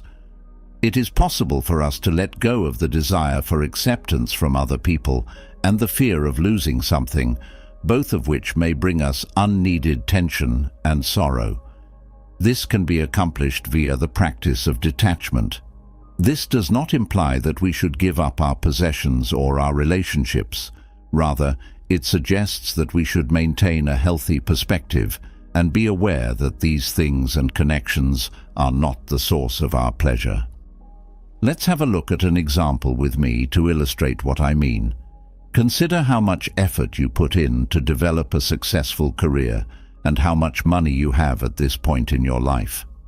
Epictetus said that you should strive to avoid being too connected to the external manifestations of achievement, despite the fact that you may feel pleased and delighted about what you have accomplished. Instead of that, he would advise you to focus on your own personal values and ideals, since he believes that they are the true sources of pleasure that will last forever. One way to put what you've learned into practice in the actual world is to be grateful for what you already possess, while also being conscious of the fact that things will evolve over time. Another thing that you may do to maintain a fair perspective on the worth of wealth is to engage in acts of kindness, such as donating to charitable organizations or volunteering your time. Stoic philosophy emphasizes the need of separating oneself from material objects and events that occur outside of oneself. This is a significant lesson that may be learned from the Enchiridion. It is possible for us to discover inner serenity and strength through the cultivation of this style of thinking, which will ultimately result in a life that is more meaningful and gratifying. Self-discipline and taking responsibility for one's actions are the fifth and final goal. According to Stoic philosophy, self-discipline and self-control are essential components of a life that is characterized by virtue, and this is the sixth lesson that the Enchiridion has to provide on these essential qualities. Epictetus believed that it was necessary to exercise self-control over one's desires and impulses in order to maintain mental peace and make progress in one's personal life.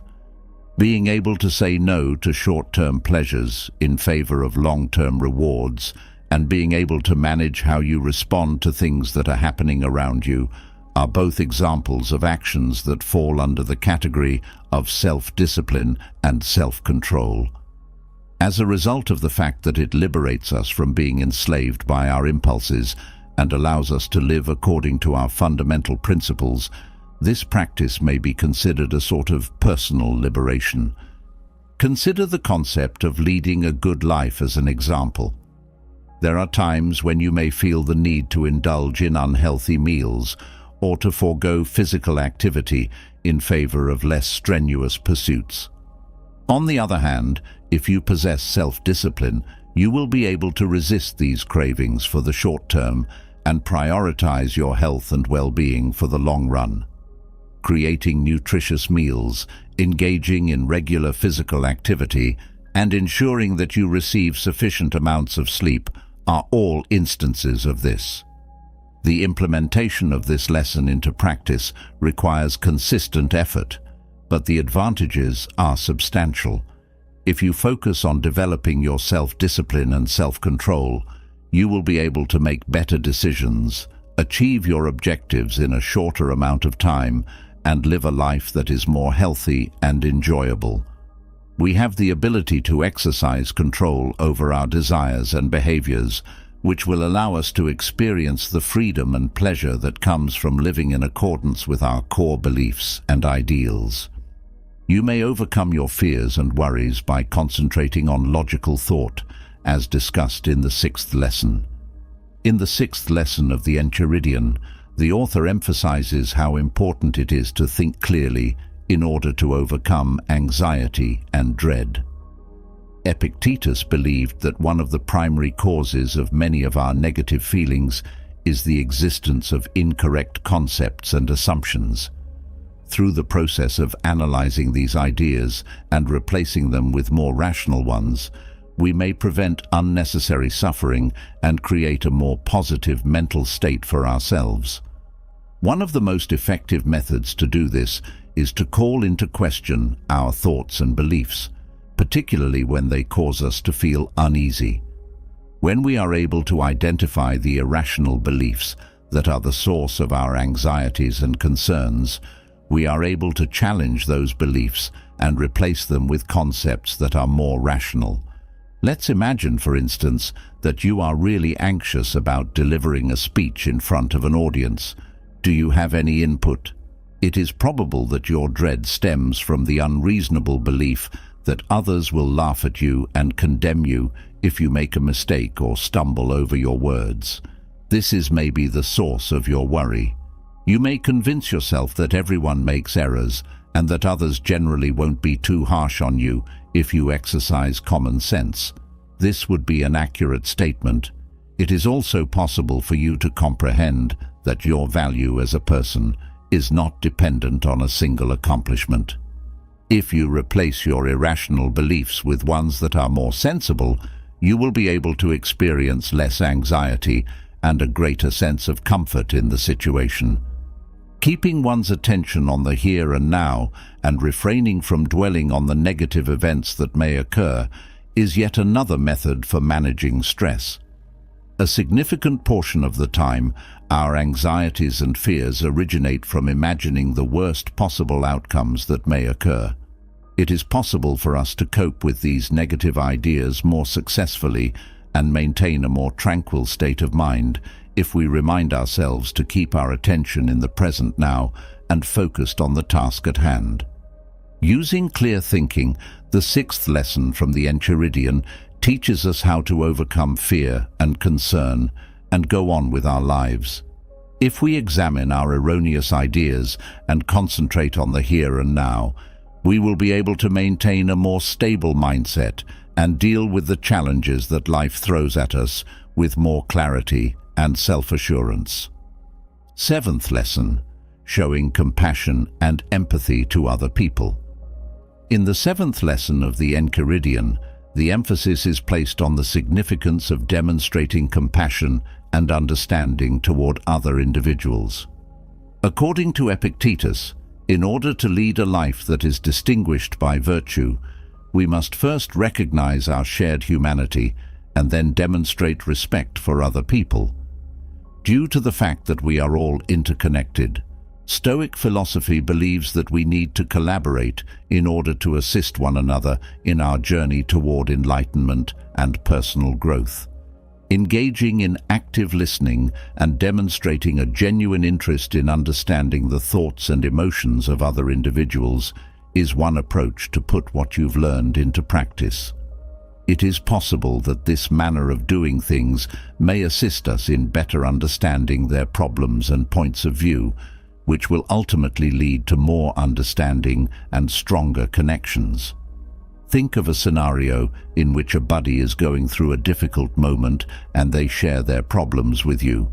It is possible to demonstrate empathy by verifying the sentiments of the other person and acknowledging the difficulties they are experiencing rather than offering assistance or attempting to solve their issues.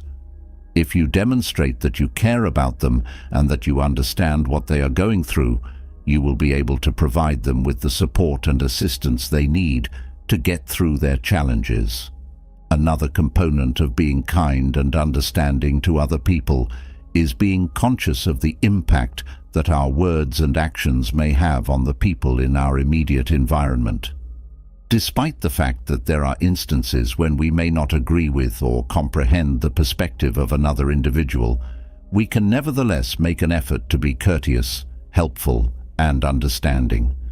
Through the promotion of compassion and peace, this practice has the potential to contribute to making the world a better place for everyone. In the 7th lesson of the Enchiridion, the topic of how vital it is to treat other people with kindness and understanding is discussed.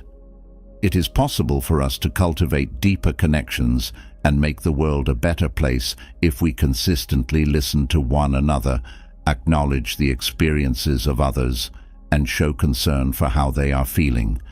As a consequence of this, we exhibit the Stoic ideals of wisdom, moderation, and justice, all of which are advantageous to our own well-being and development.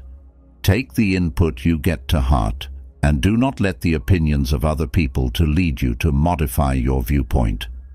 When it comes to learning from feedback, the 8th lesson from the Enchiridion emphasizes the need of maintaining a safe distance from the views of other individuals. Epictetus believed that it was essential to examine feedback in a critical manner and differentiate between constructive and criticizing remarks whenever possible. By acting in this manner, we will be able to develop and improve without being brought down by the judgments of other people. To put this lesson into practice, you should begin by maintaining an open mind and a questioning nature when you get feedback. Being conscious of the fact that feedback might assist you in developing and bettering yourself is essential. Whenever you get feedback, it is important to consider where it originated, what it is about, and whether or not there is a genuine point or a lesson that can be gleaned from it. For instance, if a colleague provides you with constructive criticism on a project that you are working on, you should not get furious. Instead, give yourself some time to reflect on what they said without passing judgment on what they said. In the event that their feedback is beneficial and may assist you in improving the quality of your work, you should express gratitude to them and adjust your work accordingly. On the other hand, if the feedback does not seem to be fair or helpful, you should acknowledge their point of view and then let it go without allowing it to have a negative impact on your estimation of yourself. Additionally, it is essential to keep in mind that the opinions of other people do not precisely characterize your value or abilities. Being emotionally stable and not allowing the views of other people to influence you may be accomplished by developing a high level of self-awareness and having trust in the values and capabilities that you possess alone. In the 8th lesson of the Enchiridion, we are instructed to consider the significance of learning from criticism while simultaneously disregarding the opinions of other individuals. We may utilize feedback to develop and better ourselves while maintaining a healthy feeling of self-worth and mental strength if we approach it with an open mind and an objective perspective. Developing your capabilities to deal with difficulties is the topic of Lesson 9. Building for adversity resistance is emphasized in the 9th lesson of the Enchiridion, which discusses the importance of doing so. The philosopher Epictetus held the belief that difficulties and setbacks are an inevitable component of life, and that it is essential for our personal development and well-being that we be able to adapt to these circumstances and persevere through them. It is possible to become more resilient by adopting a growth mindset, which includes seeing setbacks as opportunities to improve oneself and acquire new knowledge about the world. When we reframe challenges as chances to learn new things and get fresh perspectives, we are able to have a positive mindset even when we are confronted with situations that are challenging. Do you have any reason to believe that you were fired without prior notice? You may learn how to be resilient by seeing the situation as an opportunity to try new things in your profession, gain new skills, or pursue your interests that you might not have had time for in the past. This can help you avoid giving up or feeling like a failure. If you maintain a growth mindset, you may turn adversity into an opportunity to build something greater out of your life. As part of the process of becoming more robust, we must also acquire the ability to manage our emotions when unfortunate events occur. As Epictetus put it, it is essential to differentiate between the events that take place and the emotions that we experience in response to them. It is possible for us to better regulate our reactions and maintain our composure and stability even when circumstances get challenging, if we have the understanding that our thoughts and beliefs are the primary factors that determine our feelings. The 11th and last lesson from the Enchiridion highlights the value of developing the ability to persevere in the face of hardship. Having a growth mindset and being able to keep our emotions under control may assist us in overcoming the challenges that life throws at us and continuing to develop and flourish. A significant component of the Stoic philosophy and an essential component of leading a happy life is the capacity to adapt to new circumstances and persevere in the face of adversity. The 10th lesson is that in order to better yourself, you need reflect on your own words and deeds. When it comes to personal development and improvement, the 11th lesson from the Enchiridion emphasizes the significance of focusing on one's own thoughts and perspectives. By continually examining our thoughts, behaviors, and the reasons behind our actions, Epictetus believed that we may get a deeper understanding of who we are and make an effort to behave in a manner that is in line with our fundamental beliefs and values. An effective technique to engage in self-reflection is to schedule time each day to ponder and concentrate on various aspects of one's life. Throughout this exercise, we could reflect on the things that went wrong throughout the day, the situations in which our principles may have been put to the test, and the ways in which we might improve our performance in the future. We may become more conscious of what we are doing and continue to work toward improving ourselves if we maintain a regular practice of thinking about ourselves. You may, for instance, set aside a few minutes at the end of each day to reflect on the ways in which you connected with other people, the ways in which you responded to events that occurred in the outer world, and any internal problems that you may have had. While you are reflecting on these occurrences, you should ask yourself whether the actions you took were consistent with your core values, such as being truthful, caring, or having ethics. If you are able to identify ways in which you might have behaved differently, you should make use of this knowledge to direct your behavior in the future.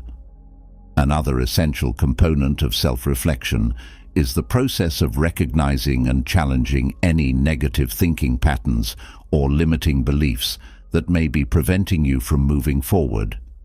If you become aware of these mental obstacles and make an effort to replace them with concepts that are more beneficial, you may assist yourself in growing and making changes that are both long-lasting and beneficial.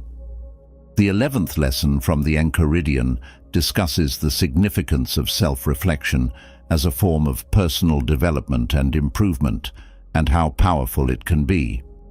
If we take the time to examine our thoughts and behaviors on a regular basis and make an effort to ensure that they are in accordance with our fundamental principles, we may develop a deeper awareness of who we are and lead a life that is more authentic and fulfilling. There is a great deal that we can all learn from the Stoic philosophy, which places a significant emphasis on introspection and self-awareness. As we draw to a close on this illuminating journey through Epictetus's top 10 teachings, we are reminded of the ageless wisdom and practical insights that the Enchiridion provides for us. In the beginning, we realized how essential it is to be aware of the distinction between the things that we are able to manage and those that we are not. Because of this, We were able to discover inner calm in a world that is sometimes fraught with uncertainty. In the following conversation, we discussed the significance of accepting life's events and destiny with grace, as this may assist you in maintaining your strength and composure in the face of many challenges. Additionally, we gained the profound realization that it is possible for us to lead a life that is characterized by self-discipline, knowledge, and compassion. We were able to learn how to detach ourselves from things and events that were external to us so that we might experience happiness and fulfillment on the inside. In the lessons that we learned about self-control and discipline, as well as how to treat other people with compassion and understanding, we were reminded of the fundamental concepts that are central to Stoic philosophy. We were able to overcome our anxieties and phobias by using logic and reason in our learning process. We gained the ability to challenge our erroneous beliefs and transform them into alternatives that are more rational. We learned how vital it is to absorb criticism without allowing it to influence how we feel about ourselves, due to the fact that we live in a society that places a high value on approval from others. We were able to cultivate a favorable feeling of self-worth and mental fortitude as a result of this. For the purpose of being resilient in the face of adversity, the 9th lesson stressed the need of having a growth mindset and regulating your emotions in order to learn how to be resilient. In conclusion, we were instructed to continue to reflect on ourselves and to make an effort to ensure that our actions were consistent with the values that we hold dear. In addition, they advised us to make an effort to better ourselves at all times. I want you to keep these lessons in mind and consider how you may use them in your day-to-day life as we continue. It is important to keep in mind that Stoicism is more than simply a philosophical approach to contemplate. It is a way of life that one should take. Putting these teachings into practice may have a significant impact on how you see things, the people you contact with, and the overall quality of your life when you put them into practice. Epictetus, who is considered to be one of the most influential Stoic philosophers, became famous after having been a slave in the past. It is still possible for us to sense the force of his teachings as we read through the Enchiridion. These teachings provide us with the practical knowledge that we need in order to cope with the problems that life presents in a world that is always changing.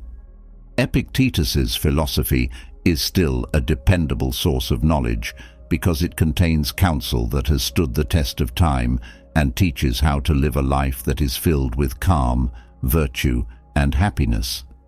As our time together draws to a conclusion, may this serve as a roadmap for a life that is characterized by intelligence, fortitude, and virtue. Epictetus offered the following advice: "It is not what happens to you, but how you react to it that matters." If you take these teachings to heart, adhere to the Stoic way of life, and you will enter a world that is filled with calm, understanding, and continuous progress. One of the most well-known Stoic philosophers and Roman emperors, Marcus Aurelius, is often referred to as the Philosopher King. He suffered through a lot of difficult times, including political instability and the loss of loved ones, despite the fact that he was one of the most prominent persons in the world at the time. While he was dealing with these issues, he decided to write Meditations, a book that is very personal and reflective, as a means of bettering himself and his way of thinking. Numerous individuals have been affected and directed over the course of many years by this well-known book, which is comprised of his own ideas and perspectives on how to live a life that is both ethical and fulfilling. The society we live in is characterized by rapid change and a high degree of ambiguity, making it more vital than ever before to possess the qualities of resilience and inner strength. A great deal of change is always occurring in our day-to-day lives, in the relationships we have, and in the work that we do. What if, on the other hand, we were able to acquire the ability to deal with these shifts with poise and discernment, therefore transforming hardship into an opportunity for growth and self-discovery. The book Meditations, written by Marcus Aurelius, is a good example of this. Marcus Aurelius was a Stoic, which implies that he believed it was essential to cultivate one's own internal ideals and to acquire the ability to exercise self-control. He believed that if we focus on the things that we have the ability to control, such as our thoughts, feelings, and actions, we would be able to cope with issues that come from the outside world while maintaining our balance and calm. Stoicism essentially teaches us that we are the ones who are responsible for our own pleasure and well-being, regardless of the challenges that we are confronted with. Is there anything that this brilliant intellect can impart to us? This video will take us through the process of reading through Meditations and identifying 10 timeless life lessons that will assist us in developing our inner fortitude and resiliency. Not only will we learn how to handle challenging situations via these teachings, but they will also inspire us to become more resilient in our day-to-day lives. We are able to better cope with hardship, learn from it, and live a life that is happier and more fulfilled if we make use of the knowledge that Marcus Aurelius presented. As we go through these 10 courses, we will, among other things, learn how to exercise control over our ideas and perspectives, accept the things that we are unable to alter, remain in the here and now, develop more humility and empathy, and a great deal more. Every single one of these teachings is founded on the Stoic philosophy that Marcus Aurelius never wavered from and adhered to throughout his whole life. They provide us with the ability to face the challenges that life throws at us with fortitude, insight, and determination. Whether you are dealing through personal troubles, challenges at business, or you just want to know how to live a life that is more healthy and enjoyable, the teachings that Marcus Aurelius has to offer may be a great source of inspiration and insight. Lesson 1. Take responsibility for the way you perceive things. Everything we hear is an opinion, not a fact. Everything we see is a perspective, not the truth. The Roman Emperor Marcus Aurelius. What is real to us is determined by the way in which we see the world around us. Our responses to situations, the way we interact with other people, and ultimately how we feel about ourselves, are all altered as a result of this. Marcus Aurelius's quote serves as a powerful reminder that we must pay close attention to the thoughts that we have and the way that we see the world around us. By coming to terms with the notion that our interpretations of events are not objective truths, but rather subjective perspectives, we may start to take control of our emotional responses and mental processes. We shall be able to cultivate stronger inner strength and resilience as a result of this. The first step in gaining control over our thoughts and perceptions is that we must first become conscious of ourselves. It is essential that we maintain a close check on our ideas and be able to identify instances in which we may be thinking in ways that are detrimental or not at all beneficial. As soon as we become conscious of these tendencies, we will be able to work toward replacing them with thoughts that are more constructive and reasonable. One of the most effective ways to cultivate this ability is to engage in awareness exercises on a daily basis. The practice of mindfulness involves concentrating on the here and now without passing judgment on it.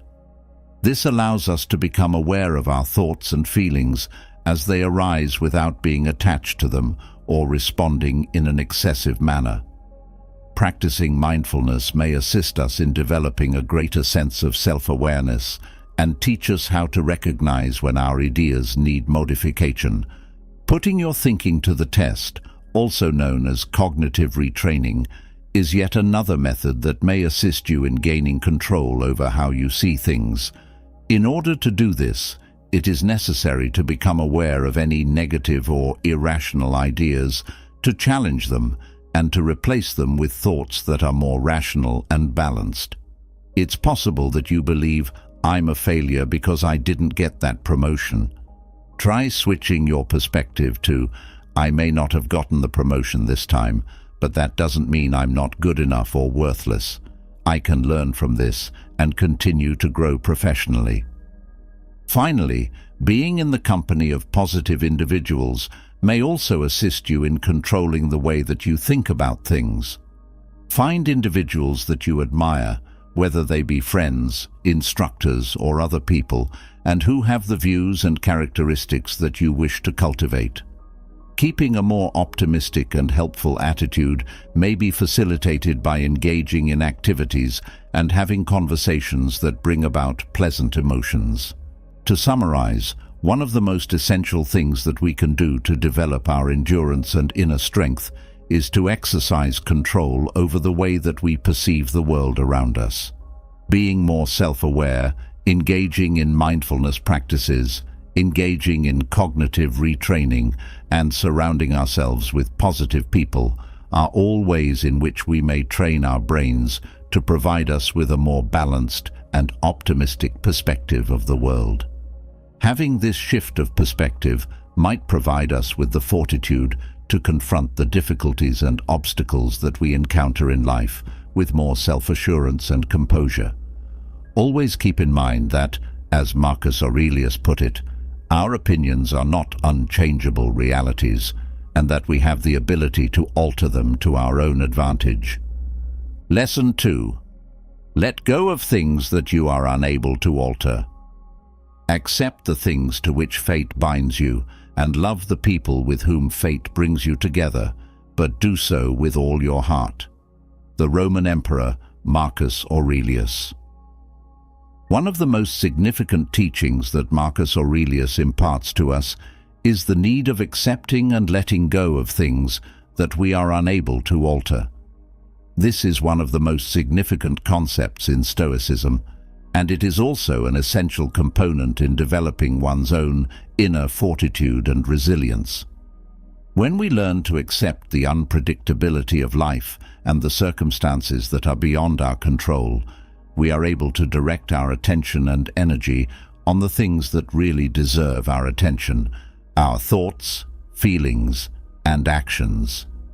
Despite the fact that life is full of ups and downs, we are able to find happiness and harmony with the current moment when we accept what is. We are able to liberate ourselves from feelings of fear, worry, and wrath when we accept that we do not need to be in command. The ability to manage difficult circumstances with compassion and knowledge is facilitated as a result of this. In order to understand and embrace this style of thinking, you must first acknowledge the aspects of your life that you are unable to alter. Practice accepting the things that are occurring to you in their current state by writing down all of the things that you are unable to alter about the things that are happening to you. This assignment has the potential to help you become more aware of the things that you can and cannot manage. You will be able to quit spending time attempting to alter things that you are unable to change as a result of this. One other approach that may be of use is the art of non-attachment. In order to be non-attached, one must acknowledge and embrace the fact that everything in life is subject to change. The realization that everything is transient and subject to change may assist us in gaining a better perspective on the situation and in learning to accept the typical ups and downs that are a part of life. And in the event that you are going through a challenging period, remind yourself that it will eventually pass and make an effort to approach it with an open heart and mind. Self-acceptance may also be improved via the practice of meditation, which is another effective method. It is possible to have a better understanding of how you react to challenges in life by allowing yourself time each day to clear your mind and pay attention to the thoughts and feelings that you are experiencing. Increasing your self-awareness may assist you in recognizing when you are having difficulty accepting things that you are unable to alter, which in turn can assist you in changing your attitude so that you are more accepting. When it comes to developing our endurance and inner strength, the single most essential thing we can do is learn to accept the things that we are unable to alter. By engaging in practices like as meditation, non-attachment, and mindfulness, we may cultivate a perspective on life that is more positive and welcoming. Marcus Aurelius expressed it so wonderfully when he said that having this attitude not only helps us cope with hardship with grace and knowledge, but it also helps us appreciate the beauty and prosperity that life has to offer. Accept the things to which fate binds you, and love the people with whom fate brings you together, but do so with all your heart. Pay attention to the here and now, as the third lesson teaches you. There is a quote attributed to Emperor Marcus Aurelius that says, "Do not dwell in the past, do not dream of the future, the mind should concentrate on the present moment." One of the things that Marcus Aurelius emphasizes a great deal is the importance of living in the present moment and not getting caught up in either the past or the future. Focusing on the here and now may help us feel more at peace with ourselves and increase the amount of enjoyment we get out of life. By focusing your attention on the here and now, you may reduce feelings of stress and anxiety, get a deeper understanding of who you are, and enhance your mental health in general. By practicing mindfulness and being present, we are able to completely connect with our sensations and feelings, which allows us to avoid being continually distracted by memories from the past or anxieties about the future. If we are more aware, we are able to get a deeper understanding of ourselves as well as the world around us, which in turn enables us to develop and discover more about ourselves. The practice of mindfulness meditation is one method that may be used to develop the habit of being present in the moment. Being able to observe your thoughts and feelings without passing judgment on them is an essential component of this style of meditation, which helps you to completely immerse yourself in the here and now. For the purpose of practicing mindfulness meditation, all you need to do is choose a calm location, take a seat, and concentrate on your breathing. Recognize your thoughts and feelings as they arise without passing judgment on them, and then gradually return your focus back to the way you are breathing. For as little as 5 minutes each day, you may engage in this activity, and it has the potential to have a significant impact on your health. You may also assist yourself in remaining in the here and now by including activities that require thoughtfulness into your everyday routine.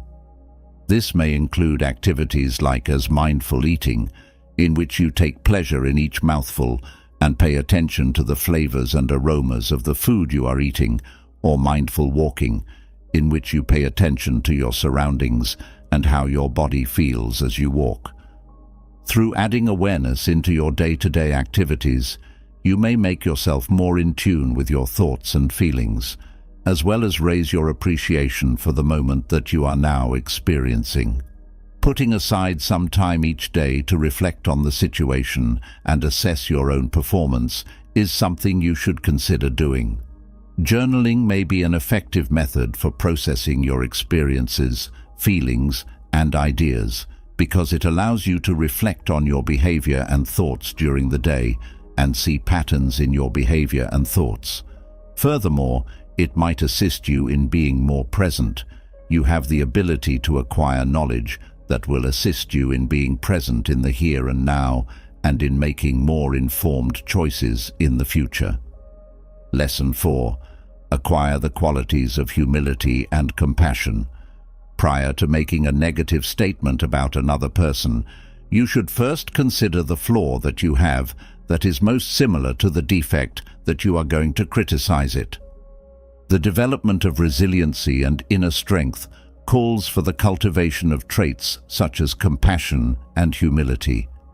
They assist us in developing stronger relationships, thinking with more compassion, and gaining a deeper understanding of who we are. One of the most important lessons that we can learn from this statement by Marcus Aurelius is that before we criticize or condemn other people, we should first consider how imperfect we are and make an effort to comprehend how they feel and what they have gone through. Understanding that we are not flawless and that everyone, regardless of their history or position, has something to teach us is an essential component of showing humility. When we are modest, we are more receptive to hearing comments and making progress in our own lives. Our ability to cope with issues and adapt to new circumstances is facilitated as a result of this consideration. It is important to be humble because it requires you to pay attention to the ideas and opinions of other people and to be prepared to recognize when you are wrong or when you may learn something from them. During this week, make an effort to say less and listen more. Additionally, you should be prepared to take responsibility for your actions and acknowledge when you have made errors. Growing as a person and becoming more powerful may be accomplished by being upfront and honest about the areas in which you struggle. On the other side, empathy is the act of making an effort to comprehend how another person is feeling, what they are thinking, and what situations they have gone through. When you are able to connect with others on a more profound level, it may assist you in overcoming challenging circumstances and establishing greater connections, both of which will make you more resilient in the face of hardship. Having conversations with other people is an excellent technique to improve one's comprehension via active listening. You should give them your undivided attention and make an effort to understand things from their perspective without passing judgment on them. Open-ended questions will not only encourage them to discuss more deeply, but they will also demonstrate that you are interested in the ideas and emotions that they are expressing. And further method for developing empathy is to engage in acts of service or volunteer work. It is possible to develop a better feeling of compassion and empathy by providing assistance to other people, particularly those who are suffering or in need. Having this knowledge can assist you in better comprehending their feelings and experiences. Having a modest and understanding attitude is a crucial component in the process of developing grit and inner strength. By engaging in activities that engage us in active listening, thinking about ourselves, and engaging in activities that make us more empathetic, we may develop a greater capacity for understanding and humility. Lesson 5. Express your appreciation. When you arise in the morning, think of what a precious privilege it is to be alive, to breathe, to think, to enjoy, to love. The Roman Emperor Marcus Aurelius. The importance of gratitude is shown to us by Marcus Aurelius, who demonstrates its immense power. It is possible for us to have a more optimistic attitude on life, better our health, and become more resilient when things go difficult if we pay attention to the positive aspects of our lives and take pleasure in the beauty that they contain. Thanking someone is a fantastic way to express gratitude for numerous reasons. Research has shown that expressing gratitude on a regular basis is associated with increased pleasure, improved mental health, strengthened relationships, and even improved physical health. People have a tendency to be more optimistic, decrease their levels of stress and anxiety, and improve their ability to cope with challenging circumstances when they are appreciative. In order to incorporate an attitude of gratitude into your everyday routine, you can consider beginning a book of gratitude. Every day, regardless of how large or little the things you are glad for are, write down 3 things that you are thankful for. This simple task may assist you in shifting your focus from the negative aspects of life to the positive aspects, allowing you to recognize and appreciate the positive aspects that you might otherwise overlook. One further approach to demonstrate compassion is to tell other people thank you for their assistance. We would want to express our gratitude to your friends, family, and colleagues for their unwavering support, kindness, and acceptance. Not only do you build your connections with them by letting them know how much they mean to you, but you also increase your own feeling of gratitude by doing so. Making it a habit to reflect on the things you've accomplished successfully and the challenges you've overcome is another important consideration. Being conscious of your own personal development and the lessons you've picked up along the way might help you appreciate the route you've chosen and encourage you to feel greater gratitude for the events that have changed you. Mindfulness may also assist you in developing a greater sense of gratitude.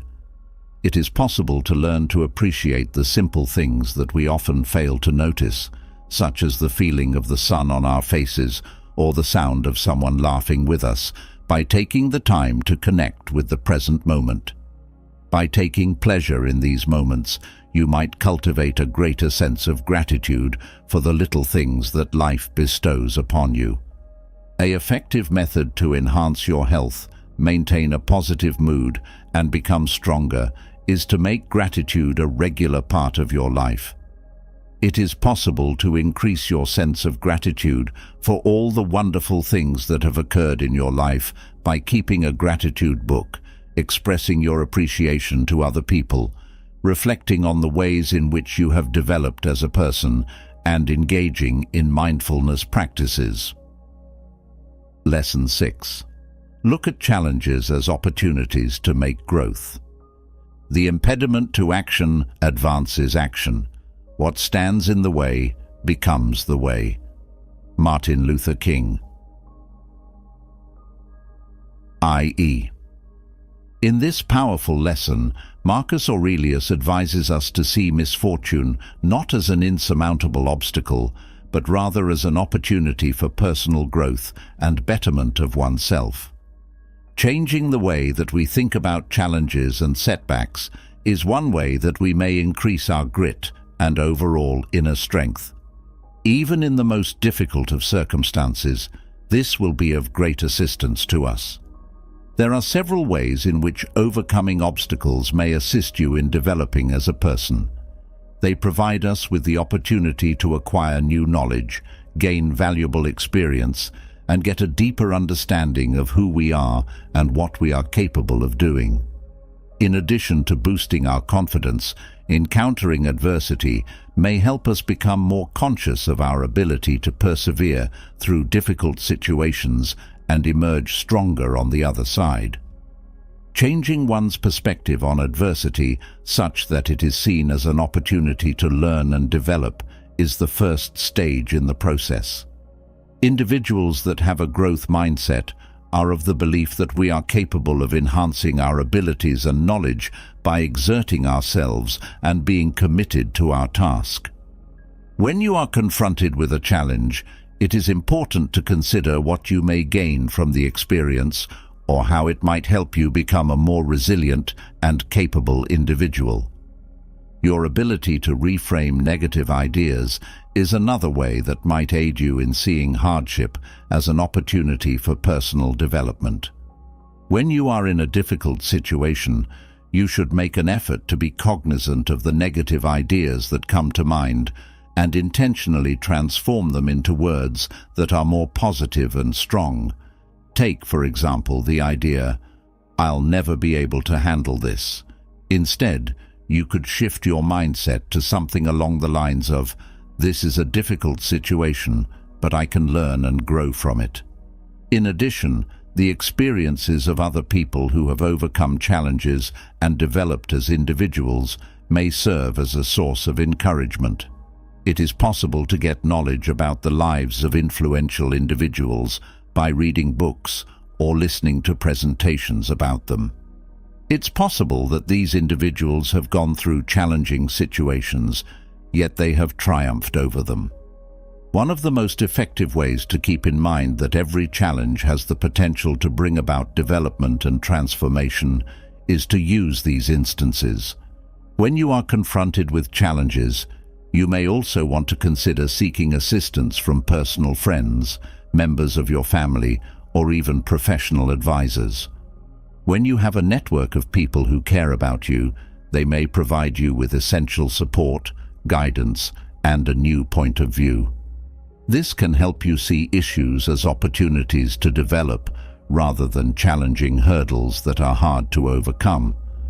One of the most important aspects of cultivating grit and inner strength is seeing hardship as an opportunity for personal development. Through adopting a growth mindset, engaging in the practice of rethinking, searching for inspiration, and seeking assistance from others, we may acquire the ability to see challenges as opportunities to learn, develop, and become better individuals. Employing your mental faculties is the 8th lesson. Marcus Aurelius is credited as saying that the happiness of your life depends upon the quality of your thoughts. Marcus Aurelius places heavy emphasis on the significance of reasoning and logical thinking to our overall happiness, as well as our ability to persevere in the face of hardship. By guiding your thoughts and actions with reason, you may improve the quality of the decisions you make, improve your ability to manage your emotions, and tackle challenges with more concentration and fortitude. The ability to think logically is essential for overcoming challenges because it enables us to examine a problem in a sensible manner, locate potential solutions, and evaluate the benefits and drawbacks of many different options. We are able to decrease the impact of powerful emotions like as fear and anger, which may often obscure our judgment and cause us to make poor decisions when we approach challenges with a logical mind. Having the ability to think critically is a talent that may assist you in thinking more rationally. In order to do this, it is necessary to inquire about their ideas, evaluate the evidence, and consider the situation from a variety of perspectives. The next time you find yourself in a difficult situation, it is important to take a step back and consider the assumptions that you could be making, if there is sufficient evidence to support your viewpoints, and whether there are any alternative answers or solutions that you might have overlooked. Increasing your capacity for logical thought may also be accomplished via the practice of regular self-reflection. Every once in a while, we should examine our ideas, perspectives, and actions in order to get a better understanding of our preconceived notions, mental processes, and goals. Having an awareness of oneself may assist us in recognizing instances in which our emotions or erroneous ideas are clouding our judgment. This enables us to modify our thought processes in order to become more rational and rational. It is also essential to have the ability to exercise control over your sentiments, since intense emotions may make it difficult to think in a rational manner. Deep breathing and mindfulness meditation are two strategies that may help you better manage your feelings and generate mental space for clear, rational thinking. These practices can help you better manage your emotions. Lastly, you should search for opportunities to learn and enhance your problem-solving abilities. You should look for these opportunities. Do activities that require you to think, such as playing strategic games, solving riddles, or engaging in debates. Your capability to tackle challenges with rationality and clarity will be enhanced as a result of these experiences, which will also assist you in developing your ability to think logically. In order to triumph over challenges and cultivate a resilience, it is necessary to be able to make use of one's rational capacity. We may develop a more rational mindset that enables us to cope with the challenges that life throws at us in a more clear and effective manner if we engage in activities such as problem-solving, self-reflection, critical thinking, and emotional regulation. Lesson 8. Make an effort to practice inner tranquility. A quote attributed to Marcus Aurelius states that, The soul is colored by the thoughts it has. According to Marcus Aurelius, our ideas have a significant impact on how we feel and on the level of satisfaction that we experience on the inside. The cultivation of inner calm is essential for the development of resilience and the maintenance of mental equilibrium because it helps us to cope with challenges in a more efficient manner and to maintain our composure in circumstances that are challenging. There are numerous reasons why having peace of mind is vital. To begin, it makes it simpler to cope with worrying and uneasiness during stressful situations.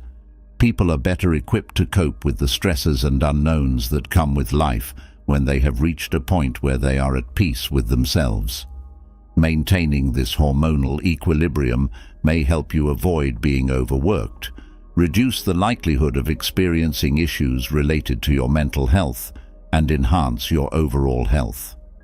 Secondly, when we are at peace inside ourselves, we are able to think more clearly and choose better solutions. In situations when we are not experiencing a great deal of mental turbulence, we are able to examine issues with a greater degree of concentration and clarity, which enables us to generate more effective solutions and strategies.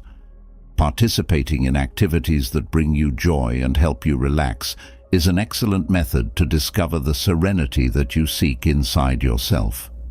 Going outdoors, participating in sports, or getting together with family and friends are all examples of activities that might fall under this category. It is possible to cultivate a sense of calm and serenity by placing a high focus on activities that include self-care and caring for others. In order to effectively manage anxiety and negative feelings, it is very important to acquire effective coping methods.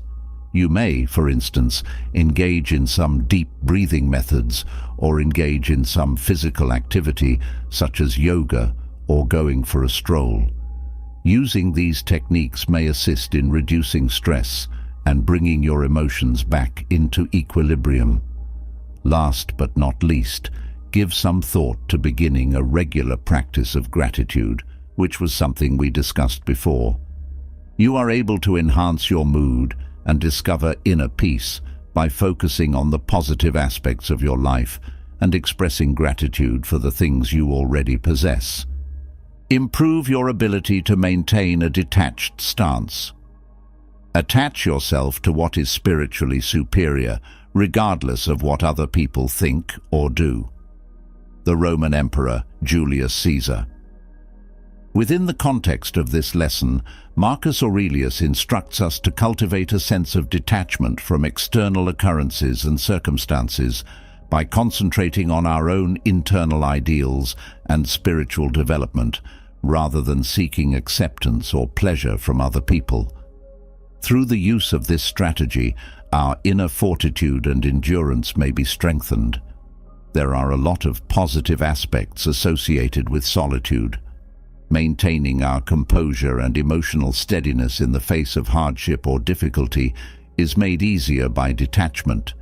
Additionally, it prevents us from being too attached to outcomes, possessions, or the perspectives of others, which may lead to feelings of anxiety, tension, and depression.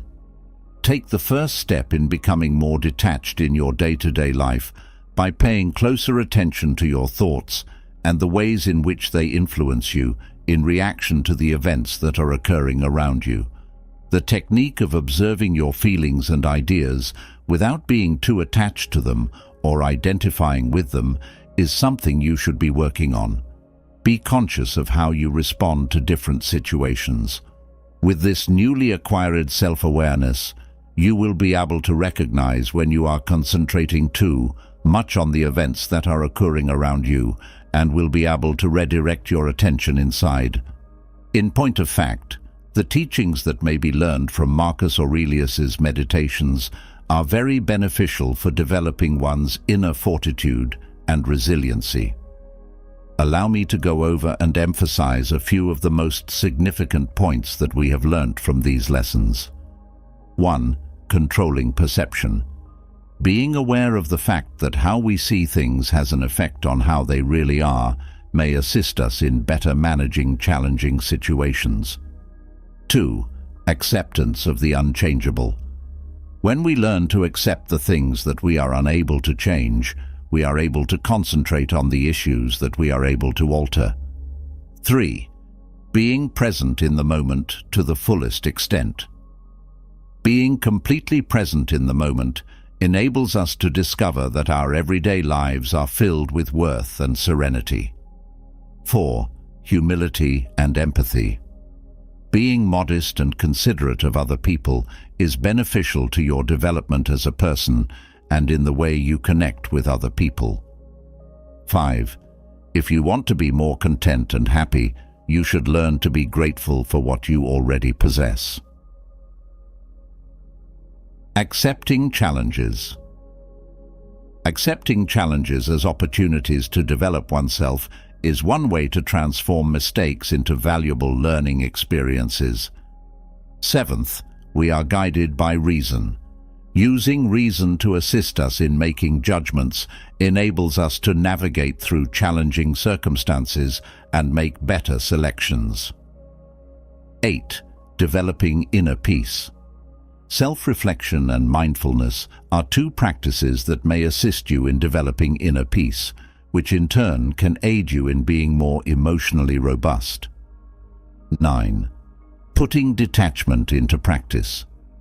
You may learn to detach yourself from external causes by first acknowledging that life is just transient and then concentrating on your own personal development, beliefs, and faith. 10. Keeping moving forward. Overcoming challenges and attaining personal progress requires persistence, having clear objectives, having self-compassion, having support, and reflecting on all that you have accomplished. By incorporating these understandings into your day-to-day existence, you will be able to significantly enhance your personal development, resilience, and inner strength. It is important to keep in mind that this is a process that is continuous and requires repetition and dedication. In spite of this, the teachings of Marcus Aurelius may serve as a timeless guidance that can assist you in handling the challenges that life throws at you with grace and wisdom.